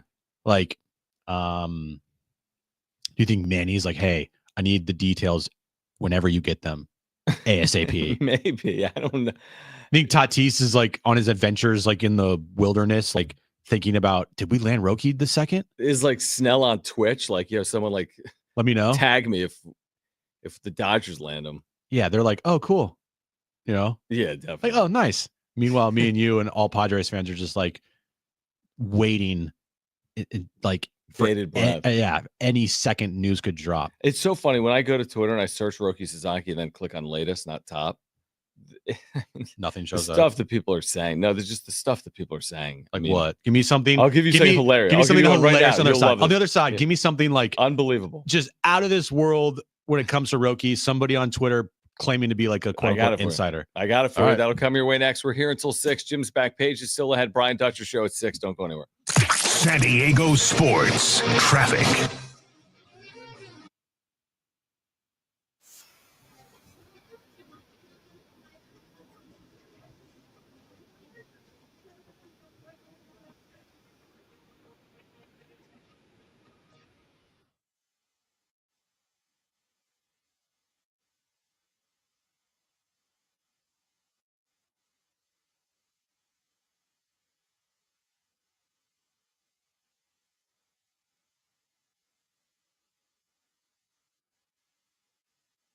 If you have a water leak, visit People Piping Leak Detection at cpldetection.com.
have a problem with you. You have a problem with me? I have a problem with you. Okay. You Go and ahead. Schaefer list every player on the Aztecs, and at one point during the pregame show go, they're going to have a big game. Talking Aztecs basketball. So then whoever does have a big game, you come on here and go, I told you. BJ Davis. I don't think that's true. I think it is true. Okay. Well, you and John can have your little flirt session after Aztecs games. I get that. That's fine. Weekdays at noon after college. San Diego Sports. 760. America's finest sports station. San Diego Sports 760 has 13 chances to win $1,000 every weekday. Brand new contest. Every hour, 6 a.m. through 6 p.m. To enter it at sportssd.com. Cynthia Freeland will be on the show tomorrow, NFL Network. Get you ready for the divisional round of the postseason. So you asked for like what people are saying about Roki Sasaki on the internet at this exact moment.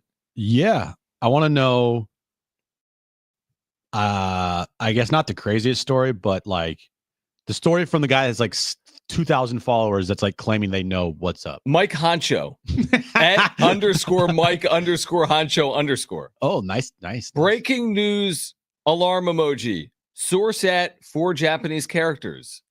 Spinocchi Annex has confirmed that Roki Sasaki, again, this is not real, folks. This is not real. Has agreed to a 5-year deal with the San Diego Padres. First of all, it's 6.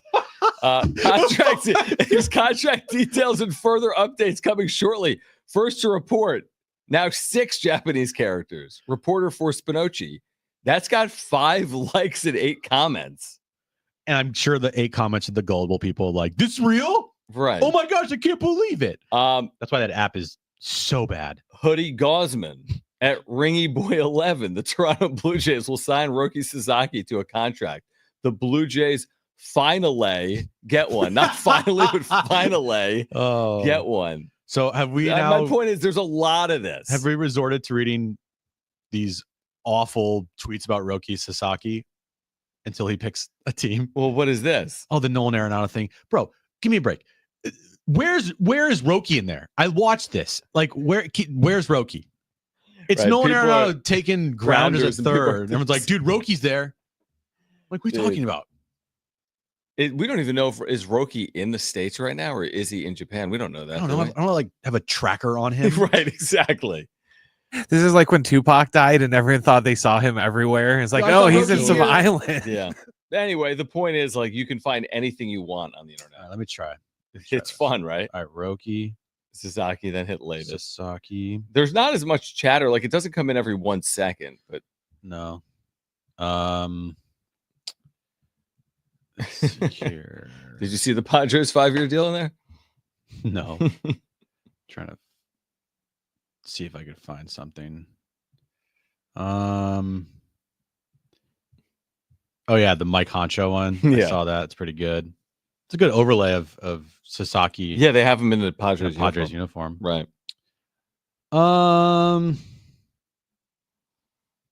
Hoodie Gosman, is that the one you read? Yeah. It's ridiculous. It's ridiculous. We got Vinny saying, "Are you a Padres fan? Will you be there on February 1st for Roki Sasaki?" Oh, talking about Fan Fest. Right. Okay. Yeah, that's it. We wait. We continue to wait. Yeah. Oh, here's a good one. Adrilan Okay. Wojnarowski. Right. Roki Sasaki to the Dodgers confirmed. In and out at Dodger Stadium, becoming a. Oh, can't read that. Can I ask why? Jeff Passan with his 10,000 word articles, right, and his podcast with Jesse Rogers and all of his insight and analysis, his Twitter. Where's the 3,000 word deep dive on what Roki does next? It will come after. After? I would need it before, though. Don't you want some? I do too, but Yeah. it will come after, John. Okay, so we won't get it beforehand. Nope. That's what I'm waiting on. What else are we waiting on here today? Again, Cynthia Freeland tomorrow. End. Cynthia Freeland tomorrow to talk about the divisional playoffs. I'm excited to talk to Brian Dutcher coming up at 6 p.m. here tonight. Yes, I'll ask about the bobblehead coming up on Saturday. For San Diego State, 11 and can I John Isms for a second? Again? I have something. Two in one show? Yeah, I have something real. I have to get off my chest. All right. I'm gonna do. Is that allowed? I don't know. Like, Now we go into the mind of Jon Schaefer. Meat free. AJ Preller's Daily Lunch Menu. You started stalking me. It's time for John-isms. Listen. Jim's going to get mad. But I am mad, Jim. Okay. Listen to this. No, listen clearly. Aztecs entered the night that they played Colorado State 40th in the net. Okay, here we go. They win by 15 points. They dropped in the net rankings. You know where they are today? 39th. 40th. Oh, okay. Wow. Oh no. No. Yeah. Oh no. Sometimes Ken Pump's full. Thank you. Thank you, Brent. You don't have any issue with that. They win by 15 points. They were favored by 7. I'm watching teams lose by 40. They go down 3 spots. You don't think that's some type of sham? This is your rant, so you can say it is a sham if you want. I think it's a sham. All right. There you go. It's a sham. I'll give you an example. Utah State Great. last night loses to UNLV. They go down 6 spots. Aztecs lose to New Mexico. They go down 10. Okay. Aztecs win by 15 against Colorado State. They don't move. That's dumb. Kansas lost last night to Iowa State by 1 million. They move up. Okay. I don't know. There's something fishy. I need to see the formula. There's something going on. There's something fishy with the formula. Aztecs beat Houston. You know where Houston is in the net, Jim?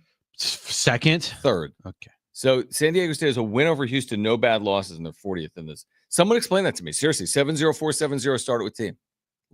Someone explain that. Not going to be able to do it. I need to get Ken Palm on this show, and we're not using that drop when he comes on this year. Ken Palm's full of bleep. He's been on 4 straight years. And every year you threaten to tell him that I don't have a subscription. I do. You don't tell him every year. No, I threatened to You to tell threaten. them. I know. That's what I do. Yeah.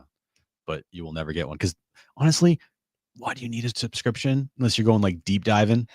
Don't tell him that. It's nice because you can click on the team and it shows you what they're supposed to win, what they're supposed to lose. Yeah, but you get the again, full deep yeah. dive on the page. By the way, if you're wondering, 35th at Ken Palm. Oh, must be nice. So I'm saying they're 5 spots higher at Ken Palm. So I feel like the net has it out for them. Stupid net. Was that a good usage of John-isms? Yeah, it's great. Good job. We need one for Jim. I don't have a Jimism.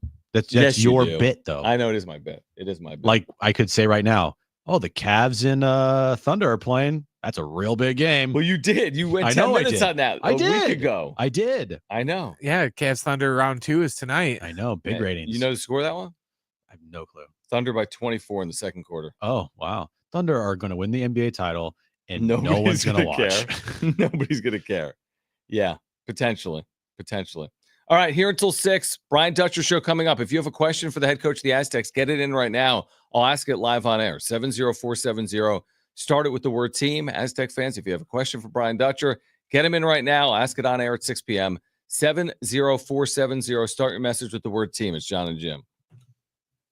NFL playoffs continue this week, and have you played Pick 6 from DraftKings yet? What are you waiting for? You better get on it. Playoffs are here. Time is running out. As the official daily fantasy sports partner of the NFL, DraftKings does fantasy sports like no one else. Play for better payouts on Pick 6. It's super easy to get started. Select 2 or more players. Choose if they'll have more or less of a stat like touchdown, yardage, sacks, and more. Pick 6 is available in most states, including Missouri, California, Texas, Georgia, and more. And DraftKings is making it even sweeter for first-timers. New Pick 6 customers play $5, get $50 in Pick 6 credits. Win more cash on Pick 6. Download the DraftKings Pick 6 app and use code SD760. That's code SD760 for new customers to play $5, get $50 in Pick 6 credits. Only on DraftKings Pick 6. The crown is yours. Gambling problem? Call 1-800-GAMBLER. Must be 18 plus. Age and eligibility restrictions vary by jurisdiction. Void where prohibited. 1 per new customer. Bonus awarded as non-withdrawable Pick 6 credits that expire in 30 days. Limited time offer. See terms at pick6.draftkings.com/promos.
Are you 50 or older? This news is for you. The CDC now recommends you get vaccinated against pneumococcal pneumonia. Even if you're healthy, your age puts you at risk. People 50 or older are over 6 times more likely to be hospitalized with pneumococcal pneumonia compared to adults 18 to 49. Just one shot can help protect you. Learn more and schedule at vaxassist.com. That's VAXassist.com. Sponsored by Pfizer.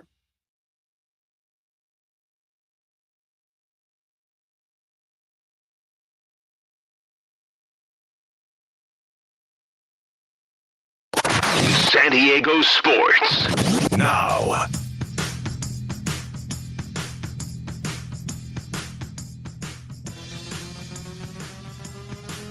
All right, this update is brought to you by Bill Howe Plumbing. We'll start with the Padres. They did make a move today. Dennis Lynn reporting earlier this afternoon. They signed catcher Martin Maldonado to a minor league contract. NFL news of the day. David Montgomery has been sidelined for the Lions for the last couple of weeks. He has been cleared. He's going to be playing this weekend's divisional round game against the Washington Commanders. The Brian Dutcher Show is tonight at 6 p.m. right here on San Diego Sports 760. And sad news in baseball today, Bob Uecker, the legend, passed away today at the age of 90. Traffic may be slow, but your drains don't have to be. The experts at Bill Howe have been helping San Diego with their plumbing needs for 45 years. Call 1-800-BILL-HOWE because we know how. License number 488413. So a lot of questions coming in on the text line. If you have a question for Brian Dutcher, 4 or 5 rolled in. I'll get to it coming up at 6 p.m. 70470 starting for the team. One asking about BJ Davis's development. One asking about not having to play at the pit once New Mexico is no longer in the league. About Farrah Compton's free throw shooting, and more. So 70470 start it with the word team. I have a trivia question for you, Jim. Okay, what do you got? It's not really a trivia question. It's a fun fact. And it's from our friend Cynthia Freeland at the NFL Network. Did you see this? No. That this is only the second time in NFL history that a conference has had the same 4 teams in the divisional round in back-to-back years. This would be the AFC with the same 4 teams. Chiefs, Bills, Ravens, Texans. Oh, must be nice. Do you know the only other time this happened? Nope. 2011 and 2012, Ravens, Patriots, Broncos, Texans, back-to-back years. Oh, must be nice. That's from Cynthia Freeland, friend of the show, NFL Network, who will join us tomorrow. Well, it's the right 4 teams. Potentially. Maybe Texans, whatever. Yeah, but they were the home team. Yeah. It's at least the right 3 other teams. Chiefs, Bills, Ravens. Right. No big surprises. The teams that have earned it. Yeah, I would have been, and everybody would have been shocked if we get to divisional weekend and, all 3 of those teams weren't there, or at least one of those 3 teams was. Right. So if the Chargers would have won, the only change is they're in Arrowhead, right? It wouldn't have messed with the other matchup. Yeah, because they would have been the one. Yeah. So Chargers would be at Arrowhead. I mean, Broncos, Steelers, right. Yeah, I'm with you. I mean, do you think the Texans can make this a competitive game based on the fact that Kansas City didn't really blow people out this year? I think it could be competitive just because we've seen how the Chiefs have played this year, all very close games. They don't blow anybody out. Not overly high scoring. But facing Andy Reid on extra rest, off a bye week, and Mahomes on a bye week, and at Arrowhead, good luck. Isn't it a bye week plus they didn't play their starters? Yeah, they're going like 20 days without playing their starters. It's almost like a bowl game. Yeah, and you might say that could throw a team off, right? But for guys like Travis Kelce, that just like rejuvenates. They need, and especially when they played so many games in the last 5-6 years. Surprised they haven't dealt with more injuries to a team. Like their main guys are all good to go, right? And that is tough to do. Like to get to where they are on the verge of maybe getting a three-peat, you need luck, and you need to stay healthy. You need to stay healthy more than anything. Yeah, like health in the NFL. Like if you don't have it, you're done. And that's Like if every team was healthy all the time, Right. It would look different. It would look way different. San Francisco's a really good example of that. this Yeah. last year. Yeah, no, it's an interesting point. I would say this too. If the Chiefs win this game, which they're heavily favored to do, more than a touchdown, they get the extra day off on the other side for the conference championship because they play Saturday, and the Bills and the Ravens play Sunday. Yeah, I'm with you. I hope it's a competitive game. I think Bills Ravens has the makings of being a great game. I think Lions Commanders could be a really good game. Doesn't it feel like house money with the Commanders? Like Jaden Daniels doesn't realize what he's doing. Like it's almost like the moment isn't too big because he's just been good all year. They've come through in the clutch all year long, Washington. Maybe they can do it one more time. Mm-hmm. And, I mean, again, Detroit's battled injuries. They've had the benefit of the bye. Any chance Washington goes in there and just house money's the thing with Jaden Daniels and he gives you a shot to maybe win it? I don't think so. I think they could put up some points, but I also think that the Lions are going to be such a juggernaut on offense. Good luck stopping that. Now, Dan Quinn, defensive head coach, could put together a defensive game plan to neutralize their offense. But if you're getting David Montgomery back, which the Lions are, you get another component to your offense. It's just going to be so difficult to stop them. And the fact that the Lions will be in the dome for the rest of the postseason for however long they're there through New Orleans, like, again, good luck. Really good point. I thought last year when they played the Niners that being outside, maybe a little cold, might affect them. They put up 24 points like that, but then they got shut down the rest of the game. Do you think weather is a factor for LA specifically this weekend? 100%. Playing at SoFi? Yeah. Being outside. Yep. If nothing else, even if there's not snow in Philadelphia, the weather's good. That matchup to me is like, in the trenches. If the Rams can stop Saquon, that's easier said than done. But if they can contain him, they have a good chance because Jalen Hurts he's a good quarterback. Right, and he has a bunch of rushing touchdowns, but those rushing touchdowns also should have an asterisk next to it because 90% of them are from a tush push. Okay, so that's the asterisk because you're saying there's just one more rushing touchdown. Yeah, and that him in the pocket. Yeah, it ain't Matthew Stafford in the pocket. Well, the Eagles. I heard this. Maybe this past weekend, 65% of their plays are crap. Yeah, they are going to run the football. They are running football. And because Jalen Hurts runs a lot. Yeah. So, it's either Saquon or they're running that zone read, and he's going to throw it over 10 times. Yeah, it's so funny. Every time Jalen Hurts runs the football, Aaron, freaks out because she always says, he always fumbles the football. He always fumbles the football. I took a hilarious picture. I'm not going to post it. Post it. Aaron? So, we were at Pretzels and Pints over the weekend. And this was her during the game when it became 16-10. She was all dialed in. She's sitting on top of the table dialed in. But look how stressed she looks. Really, yeah. She's sitting there. She is stressed out of her mind on top of a table. But that's good. That's like we all go through it. Yeah. We all go through it. And so now when I'm stressed for a Niners game, I'll show her this picture and be like, remember this moment? Right. Yeah. Are you enjoying this postseason a little more because it's stress-free?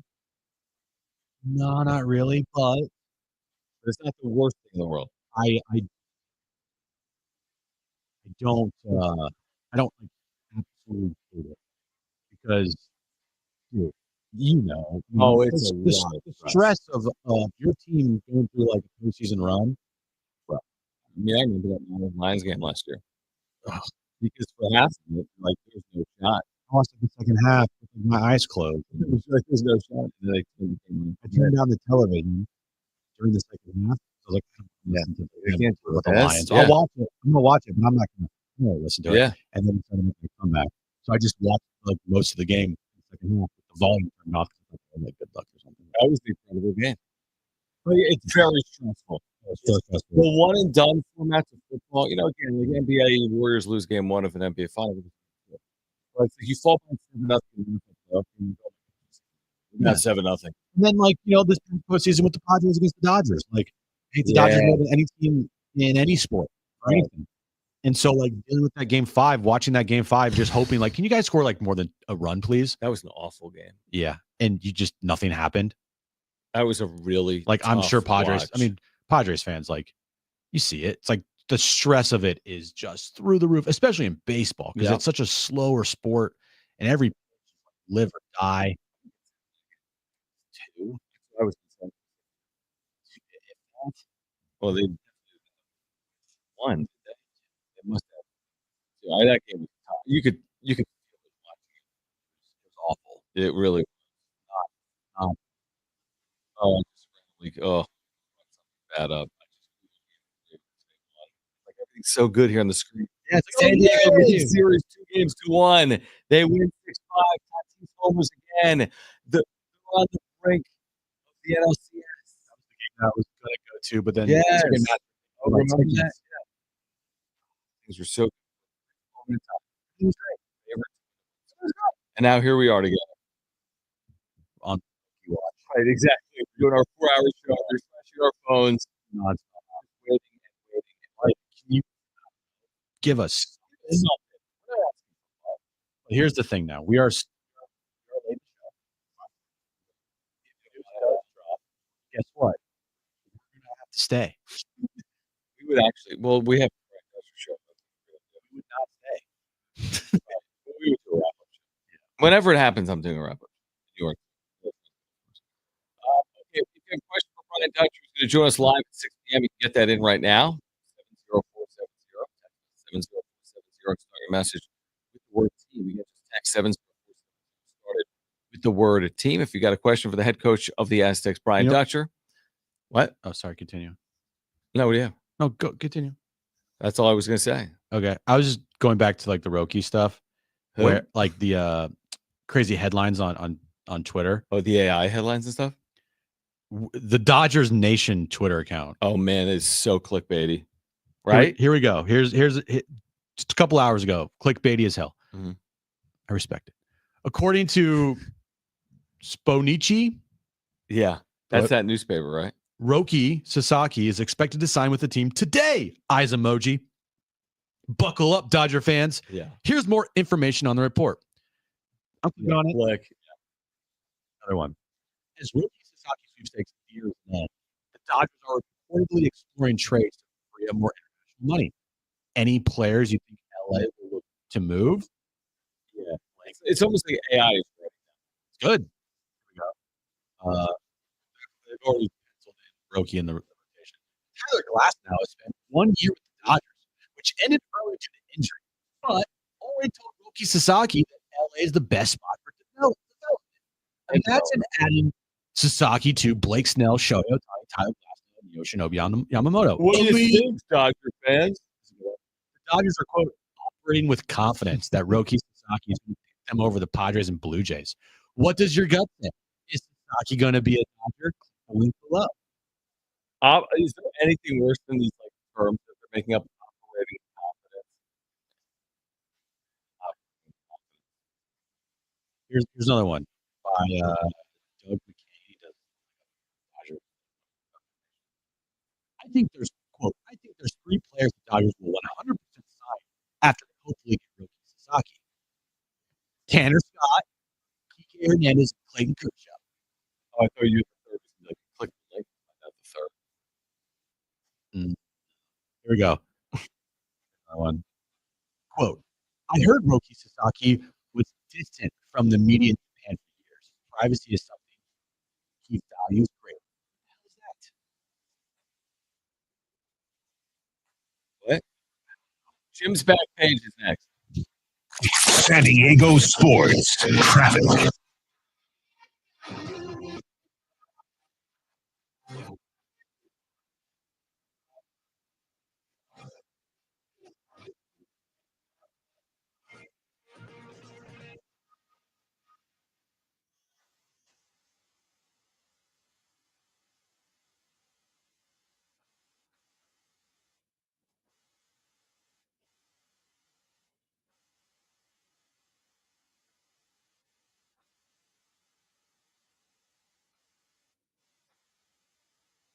Run a business and not thinking about radio? Think again.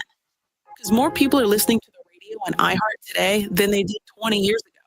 And only iHeart Broadcast Radio connects with more Americans than TV, digital, social, any other media, even twice as many teams than radio can help your business, think iHeart. Streaming, podcasting, and radio. Let us show you at iHeartAdvertising.com. That's iHeartAdvertising.com.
Before the Aztecs take on UNLV on the Mesa, we head to Lubbock, Texas for Big 12 basketball. Saturday morning, it's Arizona Bradley in the open floor, spinning versus Texas Tech. Texas Tech has scored 10 points in their last 4 possessions. Our coverage starts at 10:45 a.m. The road to the madness plays here. San Diego Sports. 760.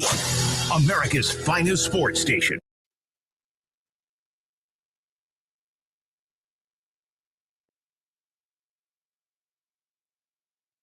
I'm back with you. If you've got a question, find Dr. Joe up at 6 p.m. You can text us right now, 70470 and 70470. Team. Aztecs UNLV Saturday. Jim wants the Dutch bobblehead. Correct. He's already told me, he's like, you're going to forget, aren't you? You will. I'm like, yeah, I may, but I still have ways to get the bobbleheads. Because I can ask for bobbleheads. But you're going to forget. No, I'm not going to. I'm going to ask on your behalf. And you're going to make fun of me for it. Correct. I'm going to be like, Jim's in like Northern California, but he wants this bobblehead. He's an idiot. He wants a bobblehead. And he doesn't know baseball. Correct. He's an idiot. He doesn't know baseball. You're a moron. Okay, I'm sending this to you. Okay, thanks. All right, let's get to it. It's time for Jim's Back Page. I gotta blame the fans and the media. And after that, it's the lineman's fault, it's the coach's fault, the owner's fault, the turf, referees. Today's stories that you might have missed. All right, so to expand on this Victor Wembanyama jersey swap. Yeah. Tell me more. So this happened in December 27th. Okay. The San Antonio Spurs tweeted out a picture, best jersey swap ever. And it's Wemby with a little kid holding. So you got Wemby's jersey, little kid's holding Wemby's jersey. It's like nice. taller than him. It's on the ground. It's like a huge jersey. It's so sweet. And then you got Wemby holding a little baby Wembanyama jersey. Oh, I love that. So like that's cute, right? Really cute. Yeah. Well, that jersey, the exact jersey, I guess the next day went up on an auction. Come on. And the title, or maybe not the next day, but recently it went up on auction. And the details of the jersey. It says December 27th, 2024, jersey swap with young fan after game.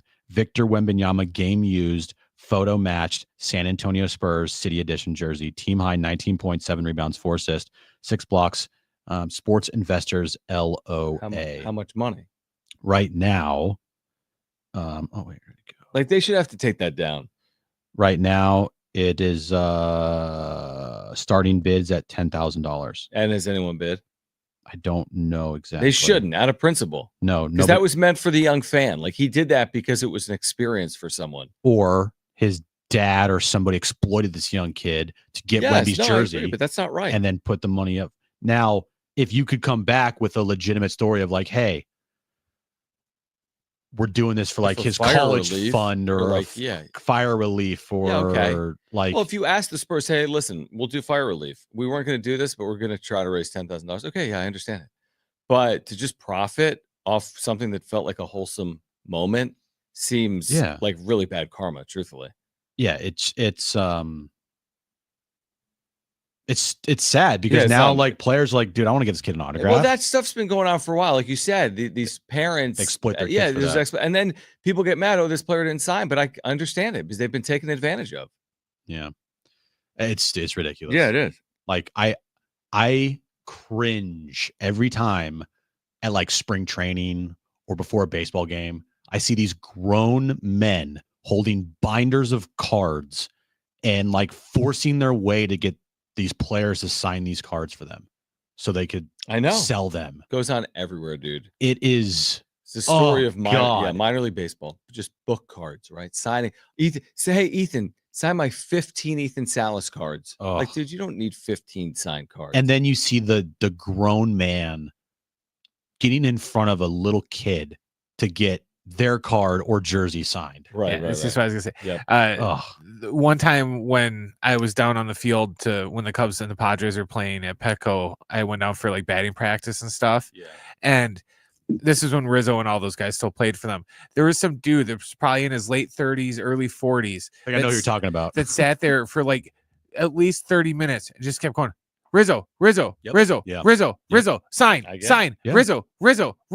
And it's just like, you could tell Rizzo just wanted to go over there and rip that dude's friggin' head off. Right. And it was just like, come on, bro. I probably know who that person is, but anyway, they're the lowest of, I mean, not the lowest of the low. No, but it's not a great look. It's a bad look. It's just a bad look. It's bad look. karma. EA Sports, John. It's in the game. Announced that college football, the video game, will return in 2026. I hope so. It's With a no-brainer. Yep. Yeah. They Can we get announced some the basketball? game will offer a 2026 edition after the 2025 edition was a quote smash. Yeah. That's awesome. EA Sports confirmed another edition of EA Sports College Football 26 will be released later this summer. I love that. That's great news. That's really good. Yeah. So, and obviously it's NIL affiliate money that goes to these right, to the kids. student athletes. Yeah, student athletes. Says here there was $1,200 per player for their likeness in the game. That's not bad, right? And they also they got the game, right? And they also got a game as well. So that's cool. We wanted to buy like a PS5 last year because we almost bought a PS5 Right. last We year were all into it. because we wanted to play that game. Yeah. And then I'm glad we didn't because we would have burned out in like a week. 100%. Maybe And I'd less be than divorced. that. Yeah. Do you know the soup brand Progresso? Yeah. Absolutely. Canned soup. Yeah. Mhm. Shout out to James for sending me this. Progresso is entering a new, I guess, line of soup with soup on the go. You hear about this? What do you do? The quote, the title is Soup That You Can Suck On. Introducing Progresso's Soup Drops, the ultimate cold and flu season comfort. So suckable soup. Like suckable soup drops. What's a soup drop? Soup that you can suck on. So a sucker. No, it looks like a cough drop. Yeah, that's yeah. that's all No, I was picturing like a Capri Sun with like chicken noodle soup in it. I don't know if I want to cough. You can get your hands on the limited edition Progresso Soup Drops exclusively at progressosoupdrops.com starting today. The soup drops come in a can that looks like that looks like the iconic Progresso soup can with 20 individually wrapped candies within. Each order also comes with a can of actual Progresso traditional chicken noodle soup, all for just $2.49. Versus soup brands is iconic. Campbell's, Candace Chunky Noodles. I think that website is sold out. Suckable soup. Say no. Nice shot. I'm sorry. Very good. Yeah, exactly. All right. Brian Dutcher Show. Got a question for Coach the Aztecs. 70470 and 70470 started with the word team. Brian Dutcher Show is live. Coming up next, get ready for UNLV on Saturday. If you missed anything today, SportsSC.com, iHeartRadio app, iTunes, TuneIn Radio, or Spotify. We're on YouTube as well. For Brad and Jim, I'm John. Brian Dutcher Show. That's next on San Diego Sports 760. Okay, peace out. Bye.